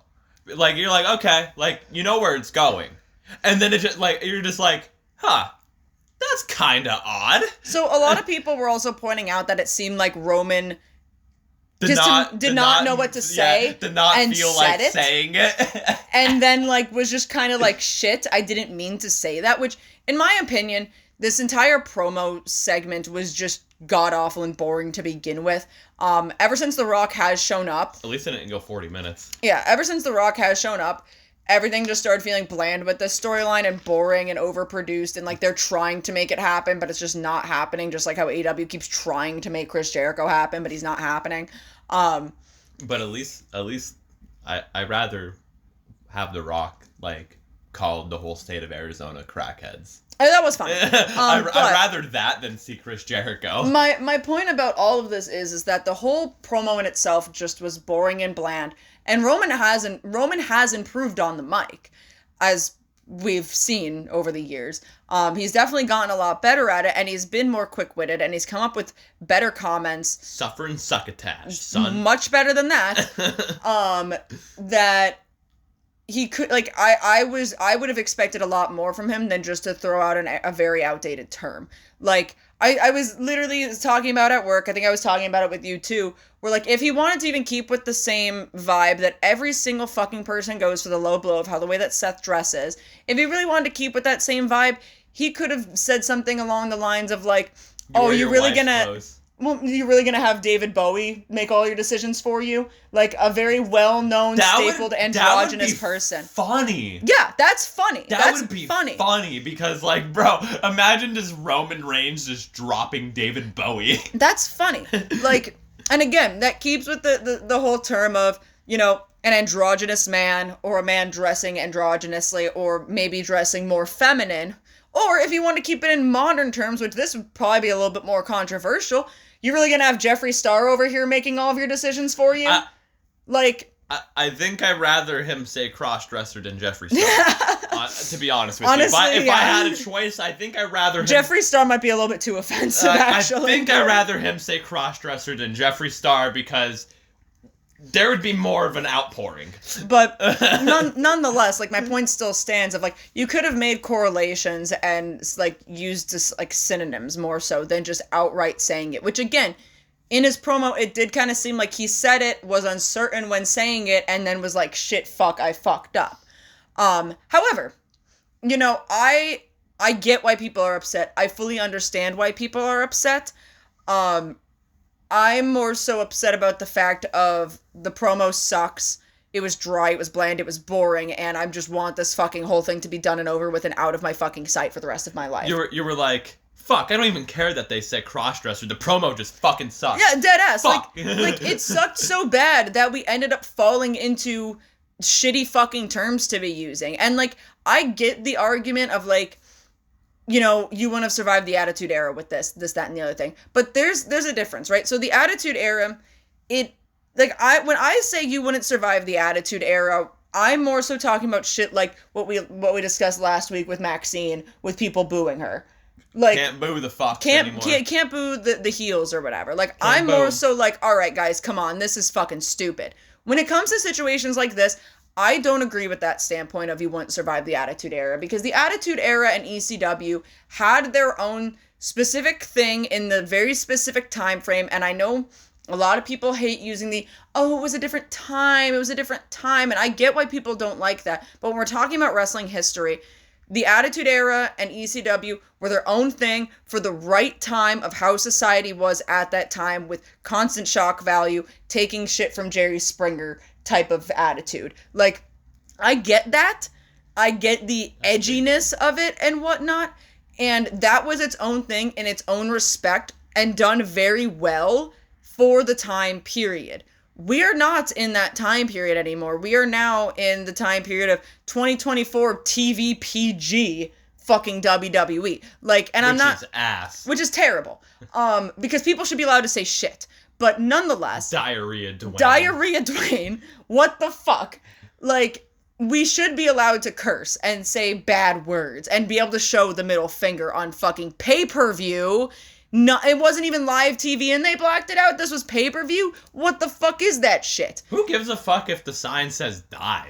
Dude, like, the middle finger was Steve Austin's thing for the longest time, but now we black out a screen for it. Like, it's clearly a different time frame, and I'm not gonna sit here and say that the word cross-dresser inherently is in exact correlation as bad as some of the fucking shit that they were doing and the way that they treated women and whatnot back in the Attitude Era and ECW. Bad. Absolutely not. But what I am saying is, again, as I've said many times, it's outdated. And fucking The Rock is outdated. I think I heard someone basically compare him to a fucking time capsule of fucking wrestling, that he just shows up and thinks it's the exact same as it was, and it's not. And it's completely That's different. Exactly what He's it is. just a time capsule. He has his rider. He hasn't watched in like the past 20 years. He has his rider, Brian Gorwitz, from the Attitude Era. He has the same guy writing his shit that he was writing for him back then. Yeah. What, bro? 100% is probably like, where the fuck is Steve at? Yeah, he has no idea. Where's Steve been? The Rock is outdated, and you know, I know he didn't say it, I know Roman said it, but it's just following that same type of thing of like, the times have changed. Roman wouldn't have said if The Rock was in. Not even just like, oh, what the fuck was I just saying? Like, the times have changed. Not just necessarily even promo-wise, but wrestling in a whole in itself has changed. Not even just, you know, lively. Like, everything has fucking changed since that time period. And you can sit here and complain about people being woke or being too sensitive or this, that, and the other thing. And frankly, I don't give two single solitary fucks if you want to fucking complain about that. It's just the way that things are now. And whether you like it or not, it's just the way things are. People are starting to become more compassionate and more open-minded and not as fucking dated and as stuck in their fucking old ways, and are willing to learn and grow, which is good. And, you know, again, I'm not going to sit here and say that I'm personally offended. I just hate, like, there's like a whole, like, over the past, I think it's still going on. There's just been a whole discourse about it. Yeah. Like, I just hate, like, we're really going this deep into it. That's more so where I just get aggravated, where I'm like, we're going this deep. Like, I understand it shouldn't have been said, but like, we're going this deep into it. It's just one of those things where it's like, again, I'm not personally offended by the word being used. It's just like, come on, dude. Really? Like, really, you couldn't come up with anything fucking better. And along with kind of even throwing that into it... Are you going to read some tweets? Well, my phone's recording, so I can't, unless you really want to pull them up. I can pull them up. Alright, well, I guess we'll go a little bit through some of the fucking tweets of some of these people. So, going into that, I put out a tweet where it was a WWE clip, but it wasn't from WWE. It was someone else who posted just a snippet of Roman saying cross-dresser. And I requoted it, retweeted it, and said, Kenny Omega is streaming live on Twitch 7 p.m. to 10 p.m. every Friday night in case you need something entertaining to watch Friday nights. And yeah, I was being a fucking dick about it because I like making, like that post right there, I like making assholes pissed off on the internet. So at the current moment, I'm reading tweets, woo! At the current moment, I've muted this tweet because it was just every other minute I was getting something. We're reading tweets. We're reading dumbass tweets. Welcome to dumbass tweets. So at the current moment, this tweet has 90,000 views. It has 40 bookmarks, 940 likes, 14 quote tweets, and 83 reposts. Let's play a game. I didn't mean for this to get that much traction. I just like being a dick. Let's play a game. So this is what we'll do. Okay. You're going to read the tweet. Let me respond how I would respond to it. Like, you pick whatever tweet. You don't have to say the name if you don't want to. And then you can go into what you think about it. There was one guy that commented that him and I kind of, mended the bridge very quickly about it. So, I'll skip over that one, basically. Let's see. So someone posted, some graphs and said, anyway, here's the numbers from where Kenny works. Apparently not many of them are entertained either. I'd be like, oh wow, you're a bot because you immediately went to the graphs. I said, anyway, numbers don't tell me if I personally enjoy something or not, and if that's your only argument, that's boring and lame. I love the numbers, people.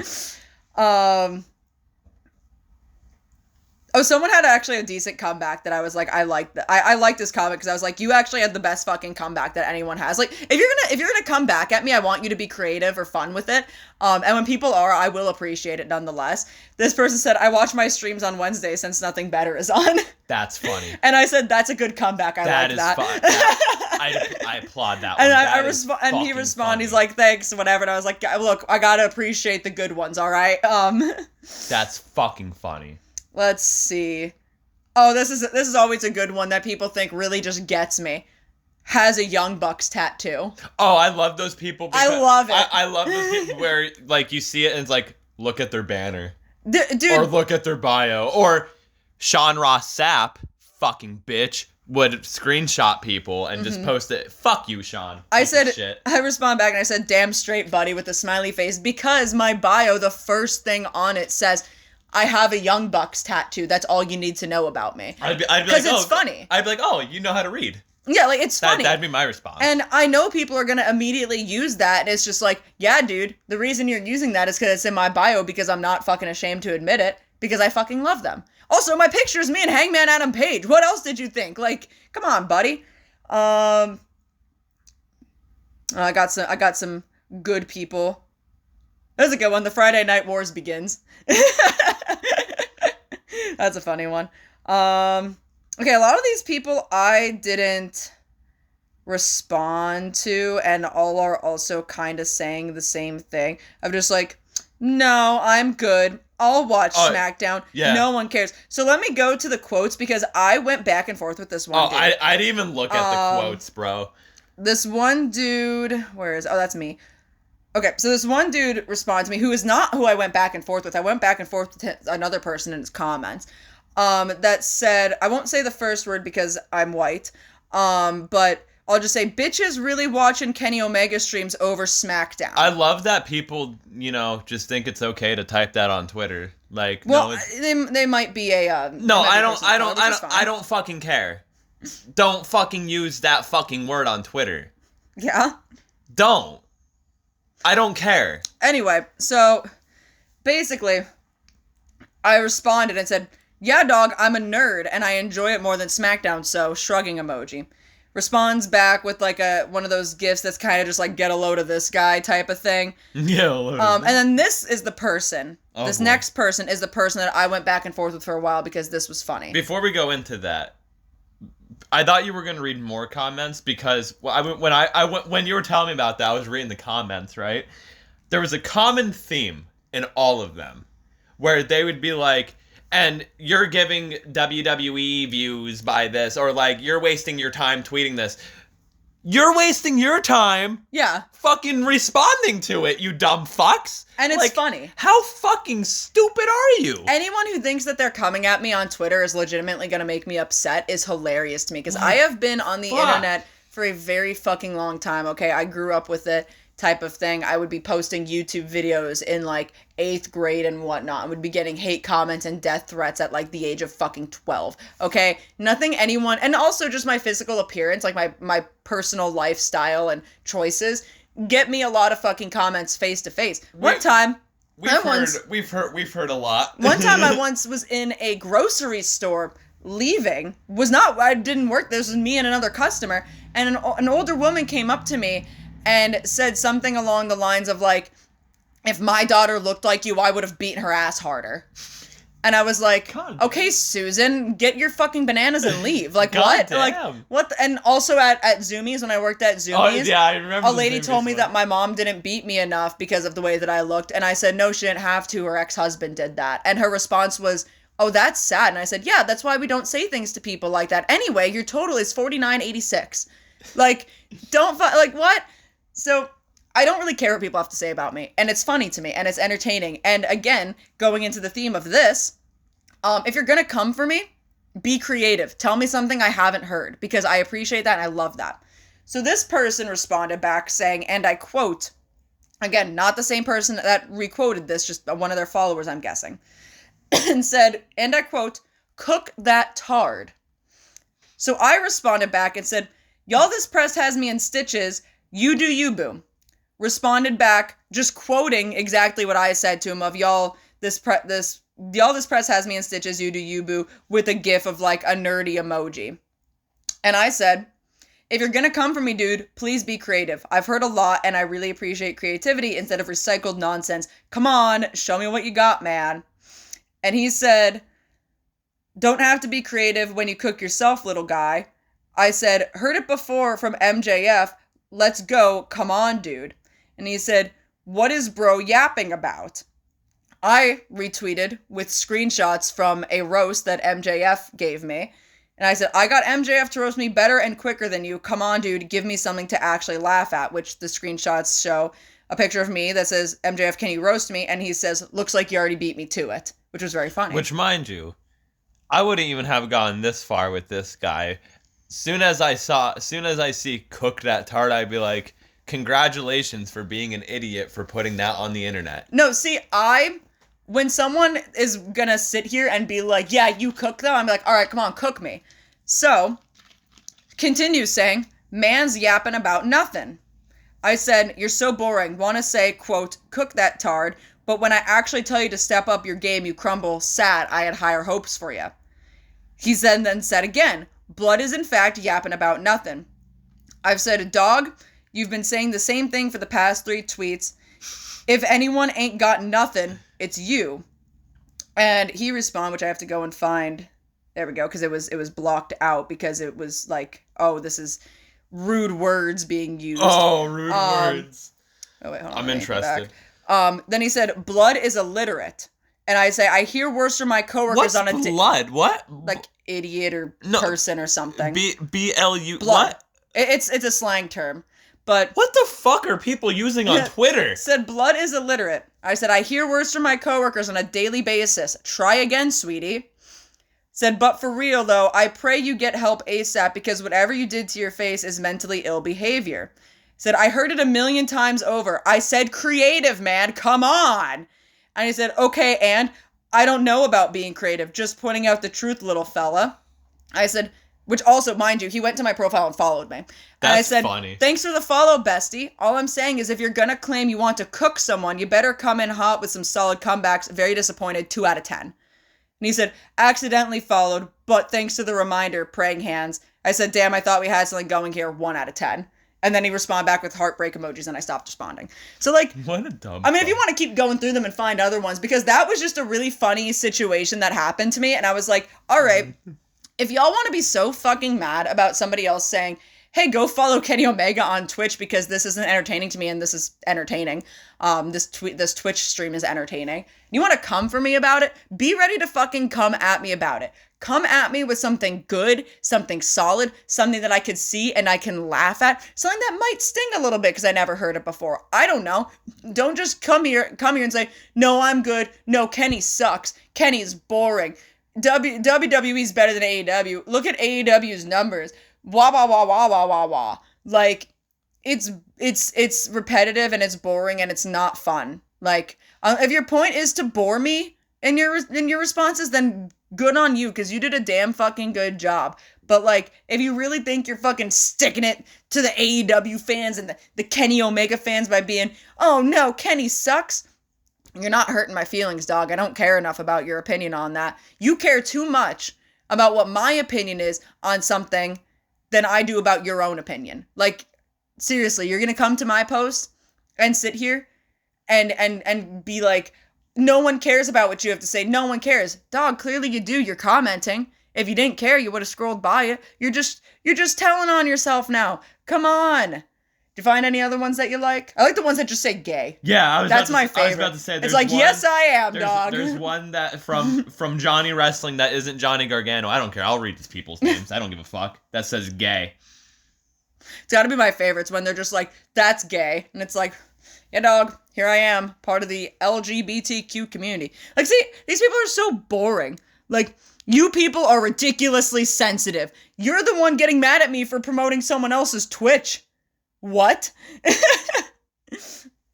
And also, in some of the people that I did respond back to, I was saying, like, look, like one person that, again, the person that I think we covered, like, just, you know, mended the bridge with. No, nobody gives a fuck what you masturbate to on Friday nights. First of all, it's Wednesday nights I get to stay up late. But that's besides the point. Stay up late. But that's the first we'll go on this, huh? Someone was like, the person that we ended up mending the bridge with said something along the lines of like, I hate this thing of I don't agree with this and I don't like it, so it's inherently bad mentality. And I responded back and said, dude, I haven't liked WWE in a while now. It has been boring to me. And I just think it's inherently bad because it's inherently bad. I also think that this whole promo was just boring and stupid and lame, and I didn't like it and I didn't find it enjoyable. It's not just because this one specific thing happened, now I hate the entire thing. I hated the entire thing to begin with. And he was like, oh, okay, well, sorry about the misunderstanding. And I'm like, see, it's that fucking easy. You know what I mean? Like, I don't get it.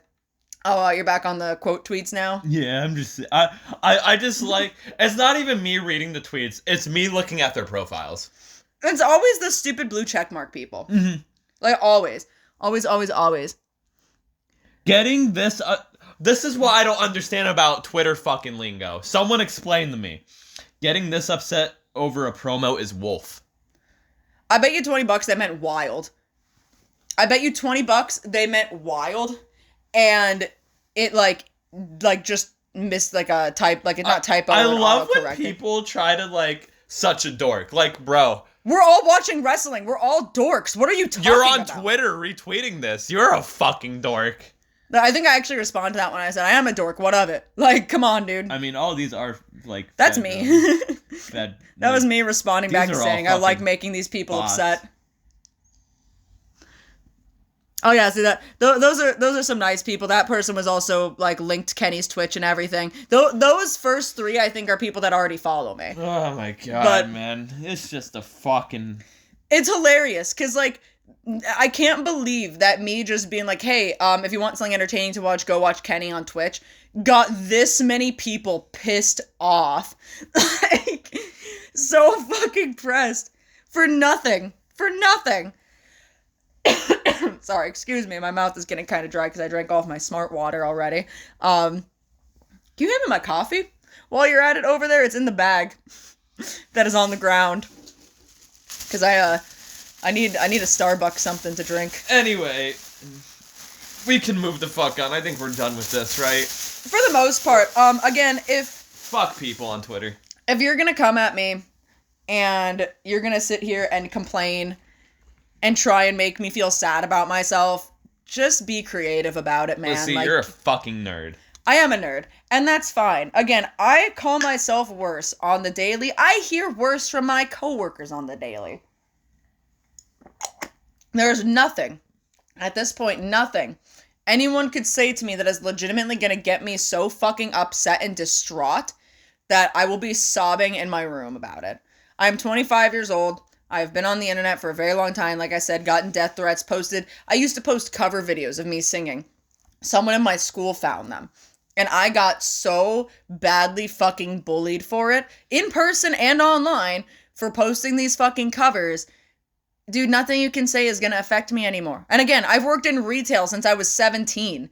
Nothing you can say to me is gonna hurt me. Just be funny about it at least. God fucking damn, dude.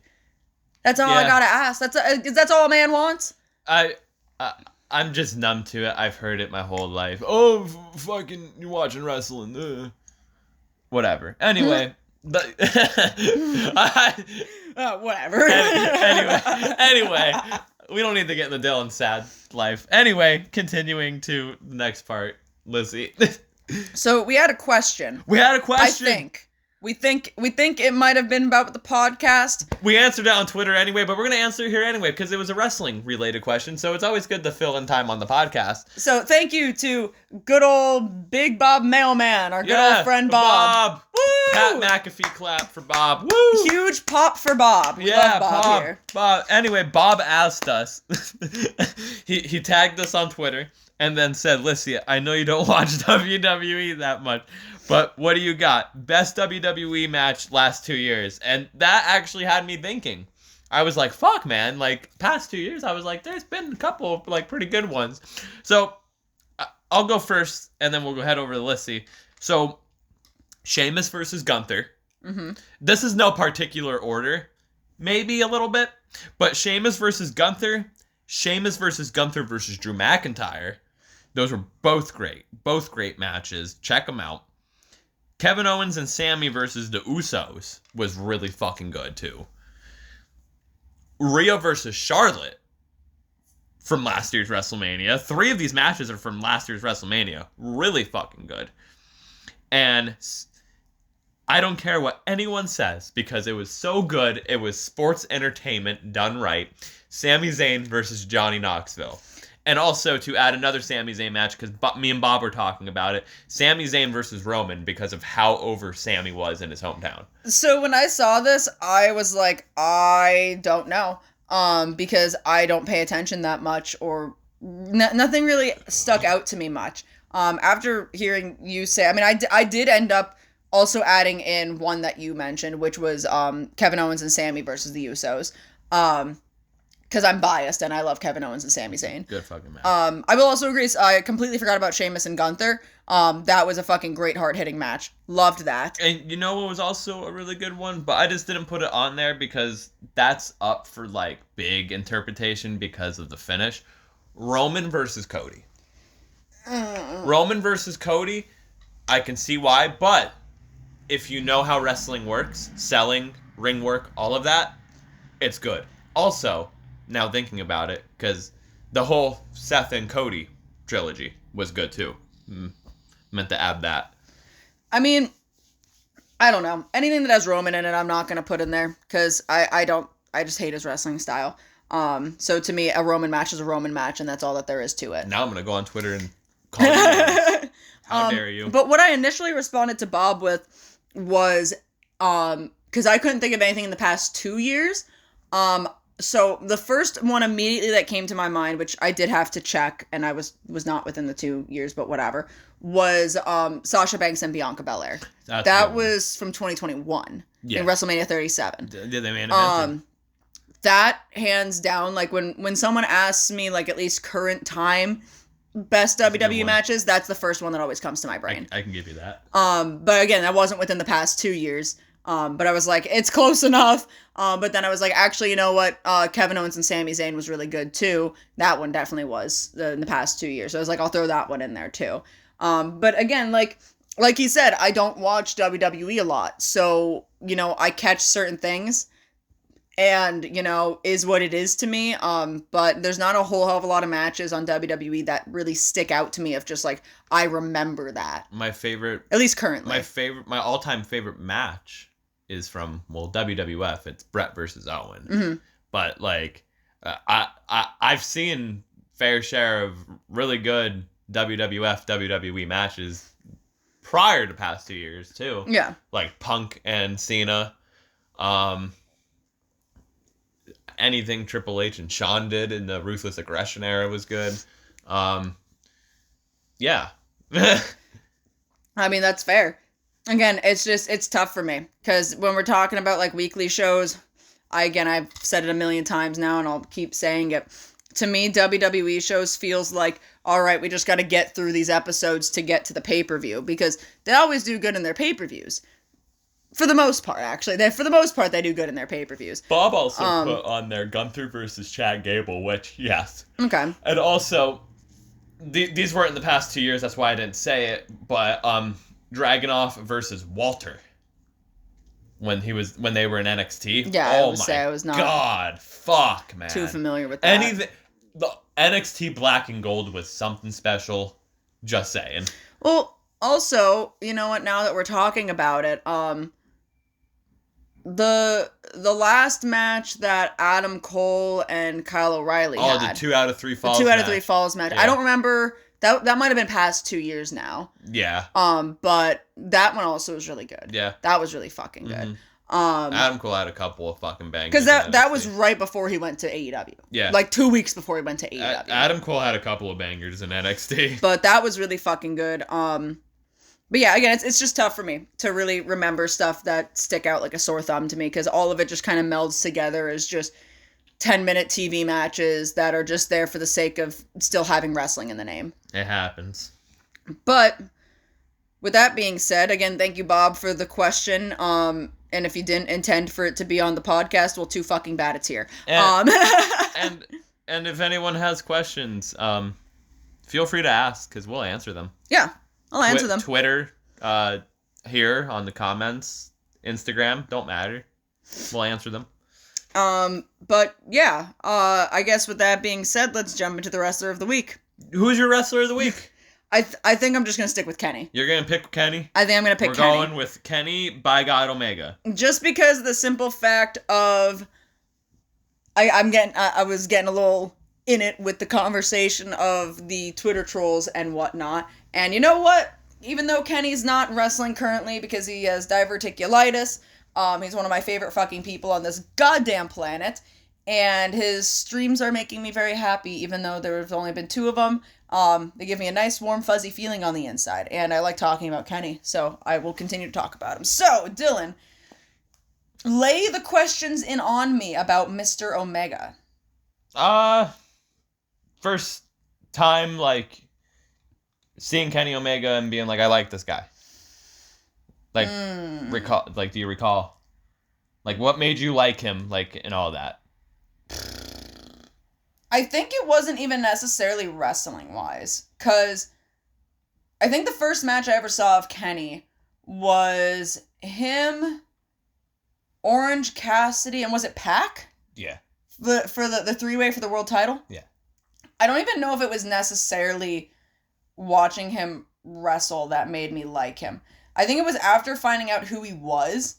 And I kept telling you would like Kenny Omega. See, so, okay, you and my brother are both just fucking wacky people that I probably should have been listening to for longer, because when New Japan was in its height, in, like, 2016, 2017 with Bullet Club, and my brother was asking me about the Young Bucks pops, and I had no idea what the fuck the Young Bucks was, and he was trying to talk to me about New Japan, and he was like, you should really watch it, like, you would love the Young Bucks, you would love the Bullet Club, like, you would love Kenny, you would love all of these people, and you really need to be watching New Japan. And at the time, I was like, yeah, you know, maybe I'll get around to it. And I was dating somebody at the time who would consistently dog on wrestling, and, you know, anything like that. They're the uncool people. Yeah, would constantly dog on it and be like, dude, wrestling's stupid, it's lame, it's fake, it's yada, yada, yada. So, like, I didn't want to, like, start watching wrestling and be in this relationship with this guy, and I definitely probably should have just broken up with him way sooner than I did, but nonetheless, you know how it is. So I didn't watch it. Like, I was not watching it, and I just didn't want to get, like, you know, bullied by my boyfriend at the time, basically, for watching wrestling. So, you know, I missed out on all of the Bullet Club stuff, and I really wish I listened to my brother at that time frame, because I wouldn't have missed out on it, and I would have fucking loved it, and I know I would have. But, you know, I saw Kenny with the ladder match, and that ladder match was it a ladder match?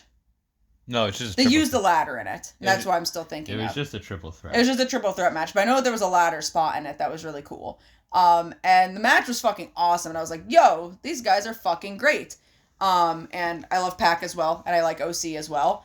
But I think after, like, you know, learning who Kenny was and who the Bucks were, and I started like, okay, I like these guys, let's look more into them and see kind of more so about them.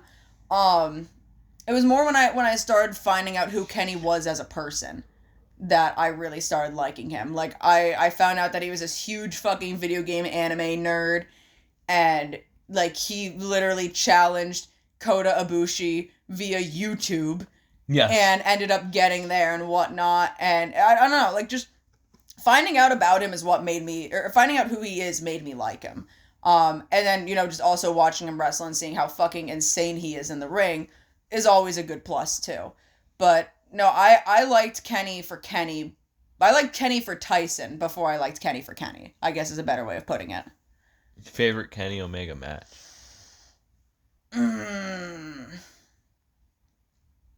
I think I have to give a basic bitch answer of him and Ospreay at Wrestle Kingdom. Yeah? Mm-hmm. Okay. Like, I don't know. Something about that match, it was just, I think it might have been the table. I think it might have just been Kenny Omega smashing Ospreay's face through a table that really made me go, yeah. You know what my favorite Kenny Omega match is? What is your favorite Kenny match? It might be a shock. It's him and Hangman versus the Bucks. Oh, well, that tag match is fucking phenomenal. That's one of the best fucking tag matches that's ever existed. Like, if I had to pick favorite singles match, honestly, like, honest answer, because of, like, how big it was at the time, him and Jericho. That's fair. At Wrestle Kingdom, because also, it was big. Anything that Kenny and Kota do against, I mean, with each other's great, but against each other, oh my god. Oh my fucking god. Like, dude, they know each other like a fucking book. It's insane. Him and Danielson. Oh god, yeah, good. Him and Danielson. Yeah, I mean, that's my favorite Danielson match, I would say. Yeah. Not my favorite, but just the whole feeling of that was fucking insane. And honestly, we still need to be running it back one more time. Because they didn't beat each other. I need to know who's gonna win in that. Also Kenny and MJF. That was pretty really good. Fucking good. That was pretty good. Really fucking good. All pretty good. Like, you could put Kenny in the ring with anybody. I'll say Kenny and Rio when Rio was 9. Yeah. Fuck it. I'll say it. Like, fuck it. You put anyone in the ring with him and it's a good match. Fucking Kenny. You know, he's great. Kenny's great. I've always liked Kenny. Oh man, Rio's been wrestling since she was 9 years... I think maybe younger than 9 years old, since 2006. Maybe she would have been 9 at that time. I'm very bad with time frames and whatnot. She's been wrestling for a long fucking time, alright? So, you know, in Japan and also over in Mexico, like, it's not uncommon for people to start wrestling when they're, like, very, very young. At all. Yeah. So the fact that people give Kenny so much fucking shit for that when it's kind of common practice is actually insane to me, and to me it just shows the ignorance that people have about wrestling that is anywhere but the United States. Any other thoughts on Kenny Omega? I mean, I have a lot of thoughts about Kenny Omega, but you need to help direct me so I don't give, 3 hours of this podcast dedicated to him. Why, in short answer, why do you like his wrestling? Oh, because it's fun.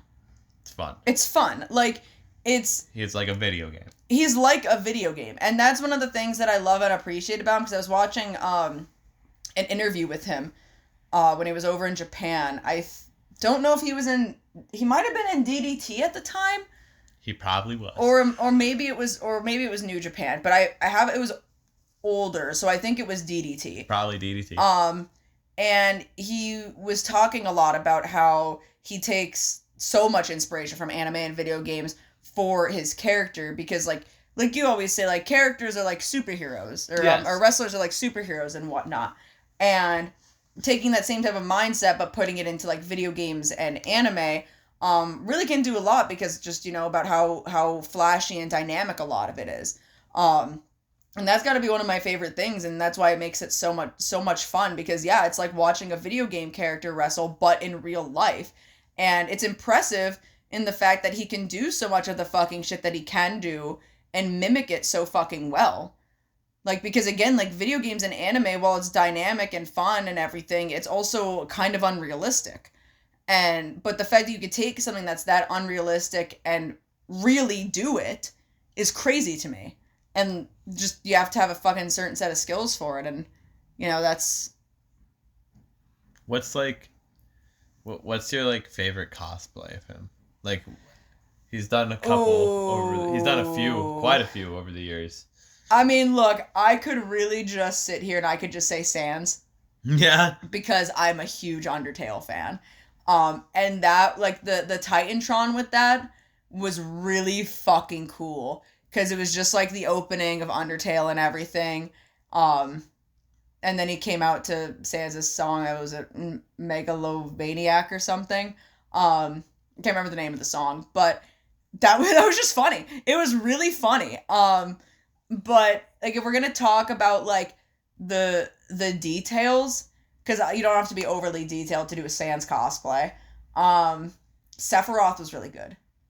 It's beautiful. That was him and Osprey. I think my favorite is when they were the Space Jam crew. I also really liked when they dressed up as Mario characters. And Henry was Yoshi? Yeah. Because Kenny was Toad. I forgot about that. Man.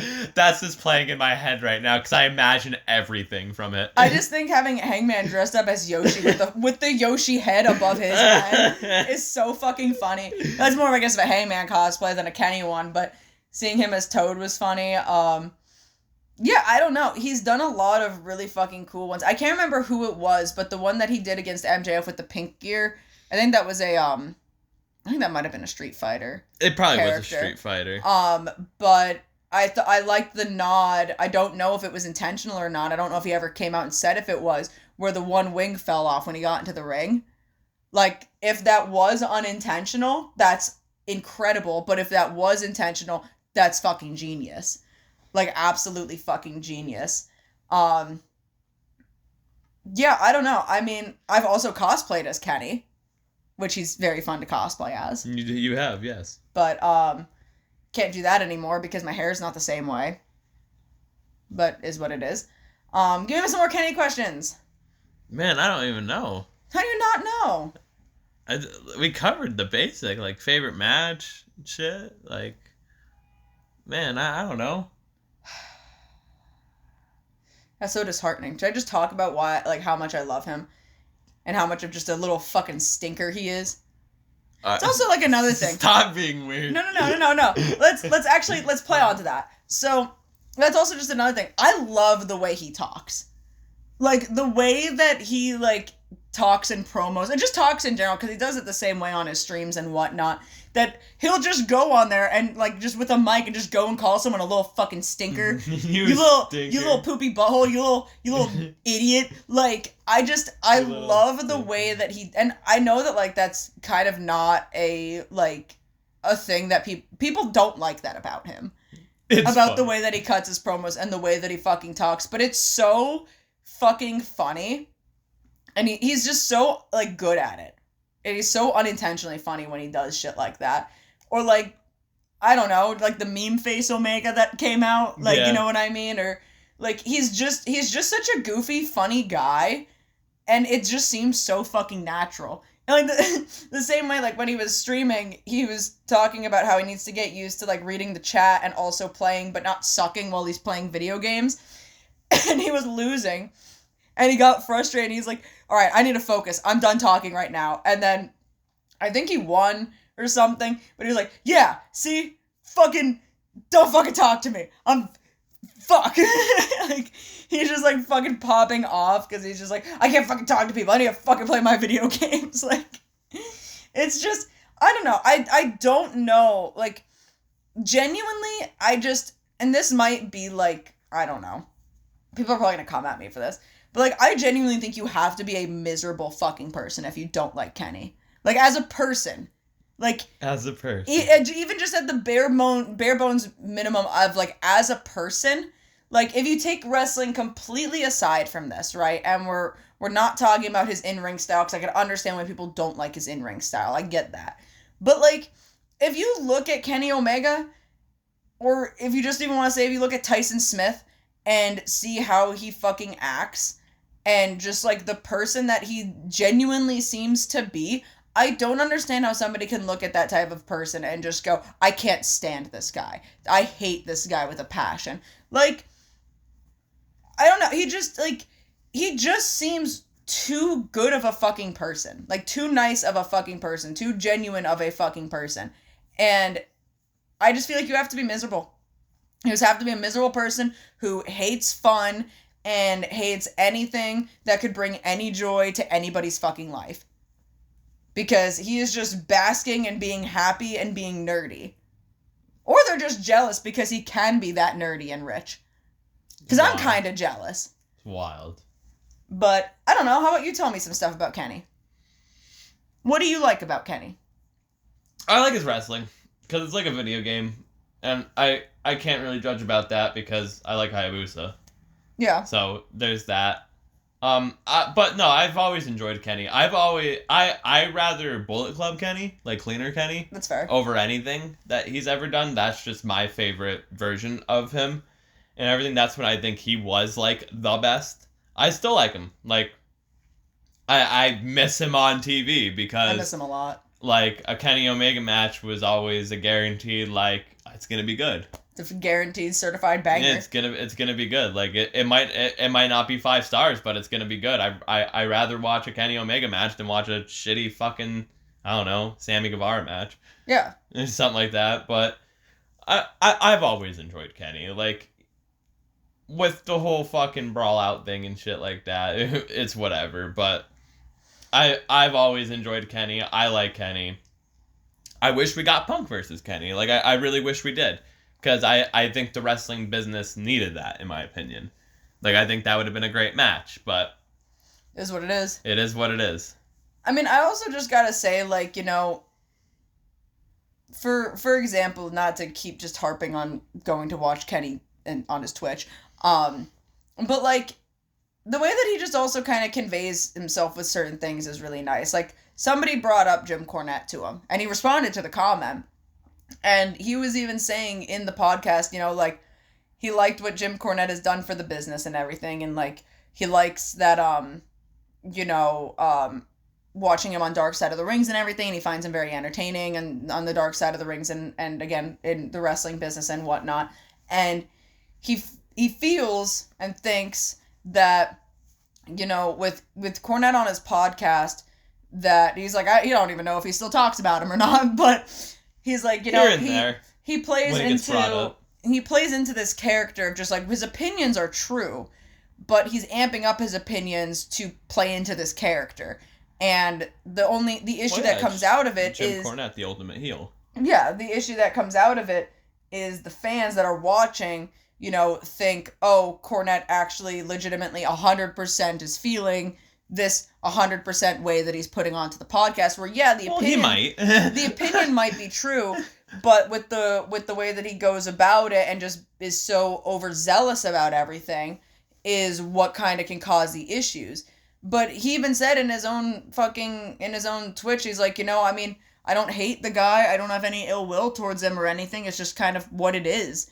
And it's like, for the person who has been consistently, like, targeted by Cornette in such, like, a hateful manner, to just easily turn around and be like, I have no ill will towards you, and whatever you think of me is neither here nor there. It just is what it is.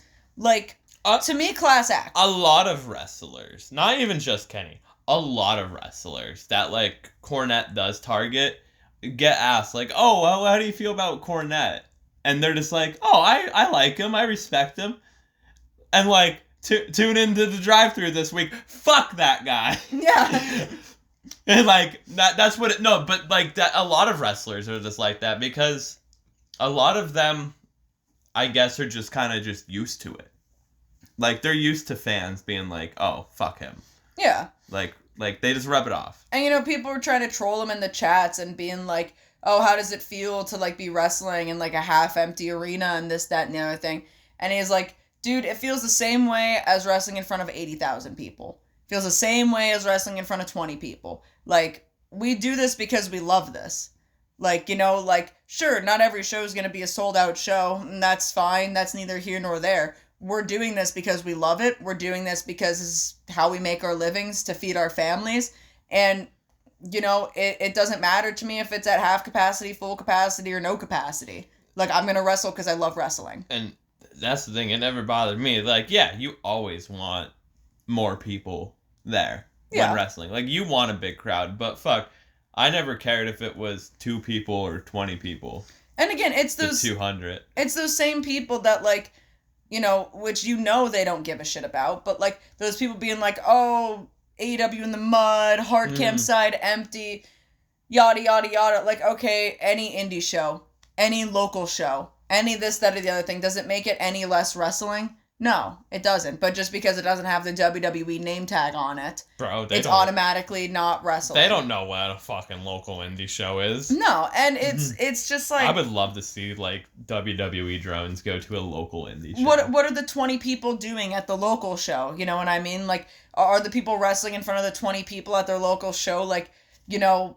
Are they just doing it because they were expecting 30,000 people to show up? No, they're doing it because they're wrestlers and because they love fucking doing it. Like, it just is what it is. You know what I mean? So, I mean, I don't know. I think of him as, I think he's a really good person. And I hope he's healing up okay, and I hope he's better. As of right now, he has stated he doesn't have an estimated time back. Basically because he was saying, like, the doctors were telling him that he was extremely close to getting a blood infection, which could have killed him. And he's like, yeah, once you hear that, you're kind of just like, okay, I should probably take some time to figure this shit out. So he's not really sure when he's going to be back in the ring. But until then, you could watch him on Twitch, and you can watch him play Street Fighter 6 and maybe some other games, and, talk to him and have him answer questions and hang out with him and have a good time. Because it is a good time. It's very fun, and that's what I'm going to be doing every single Friday now. So anytime on this fucking podcast that we're going to be discussing SmackDown, I'm almost going to guarantee you I will have not a single recollection of it. I'm not going to know what the fuck is going on, because I am more than likely going to start the stream at work, listen to it at work while I'm finishing up what I need to do for the day, get in my car with it still connected to the Bluetooth, because this is what I did on last Friday. It's okay, I do it with podcasts too. Still connected to the Bluetooth. Do it with podcasts all the time. Drive the 5 minutes it takes me to get from work to home. So, there's really no reason for me to be listening to it for that 5 minutes, but I'm still going to, because I want to give them the views.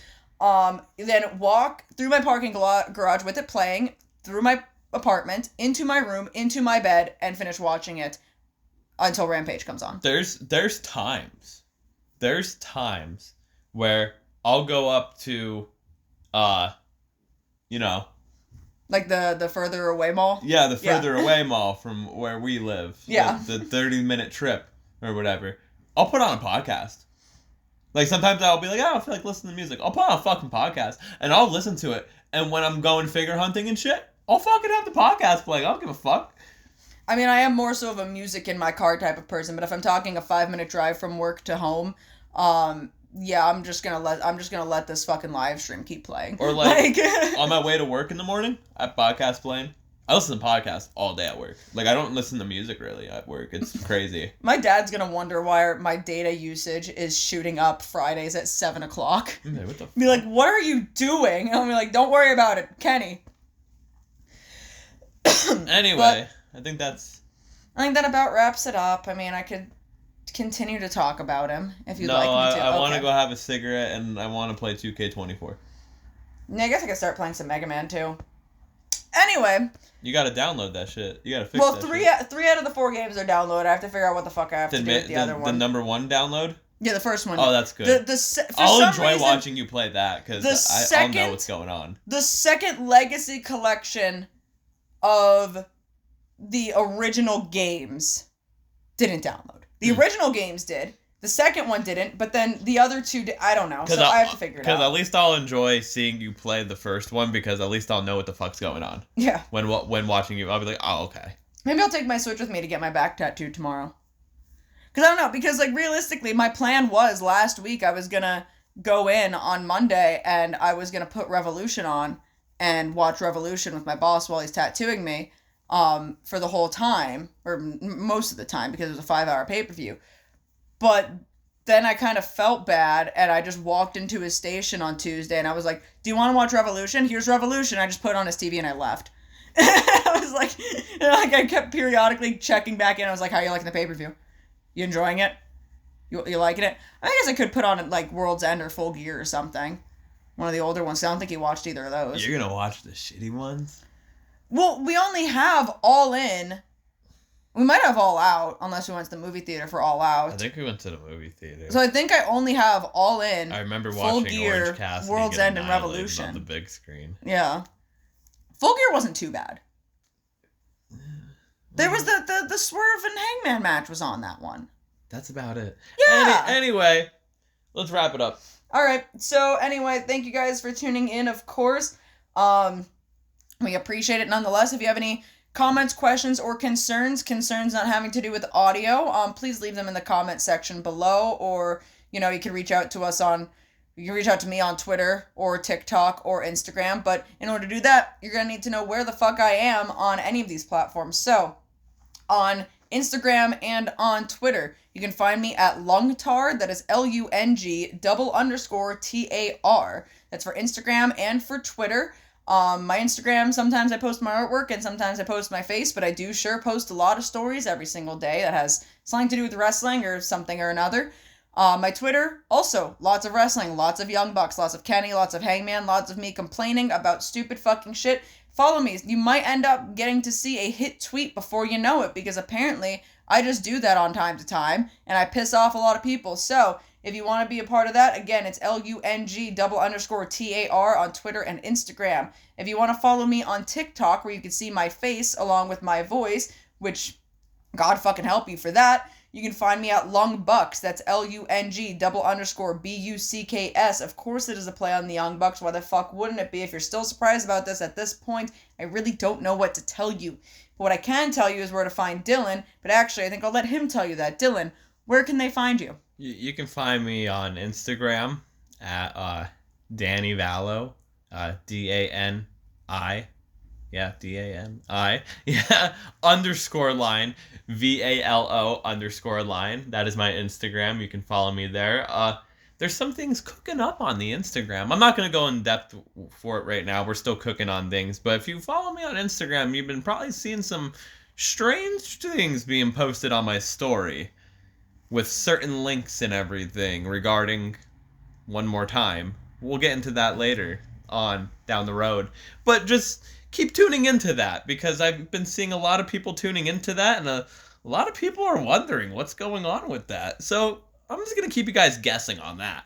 Anyway, you can try to find me on Twitter, but it's not exciting over there. I usually am just retweeting stuff, or I'm bitching about showcase mode right now. But that's really about it. But, yeah, let's see. I don't know what we do from here. I forget. I don't know. I think we kind of just give like a little bit of an outro. Oh, okay. I think that's your thing this week. Oh, right. I'm the host with the most. Thank you guys for tuning in. Yes. That's the best way to put it. That's part of the outro, Dylan. You just took my thunder from me. I'm sorry. Again, thank you guys for tuning in. Any comments, questions, or concerns, please leave them down below. Hit us up wherever you want to hit us up. If you got any questions, comments, or concerns, I really don't care where it is. And yeah, I guess we'll just talk to you next week. So thank you guys. I'll be the host. Dylan will be the host with the most and some sort of wrestler of the week that hopefully he'll find out before we start recording. So yes. Anyway, thank you guys, and we will catch you on the flip side. Bye.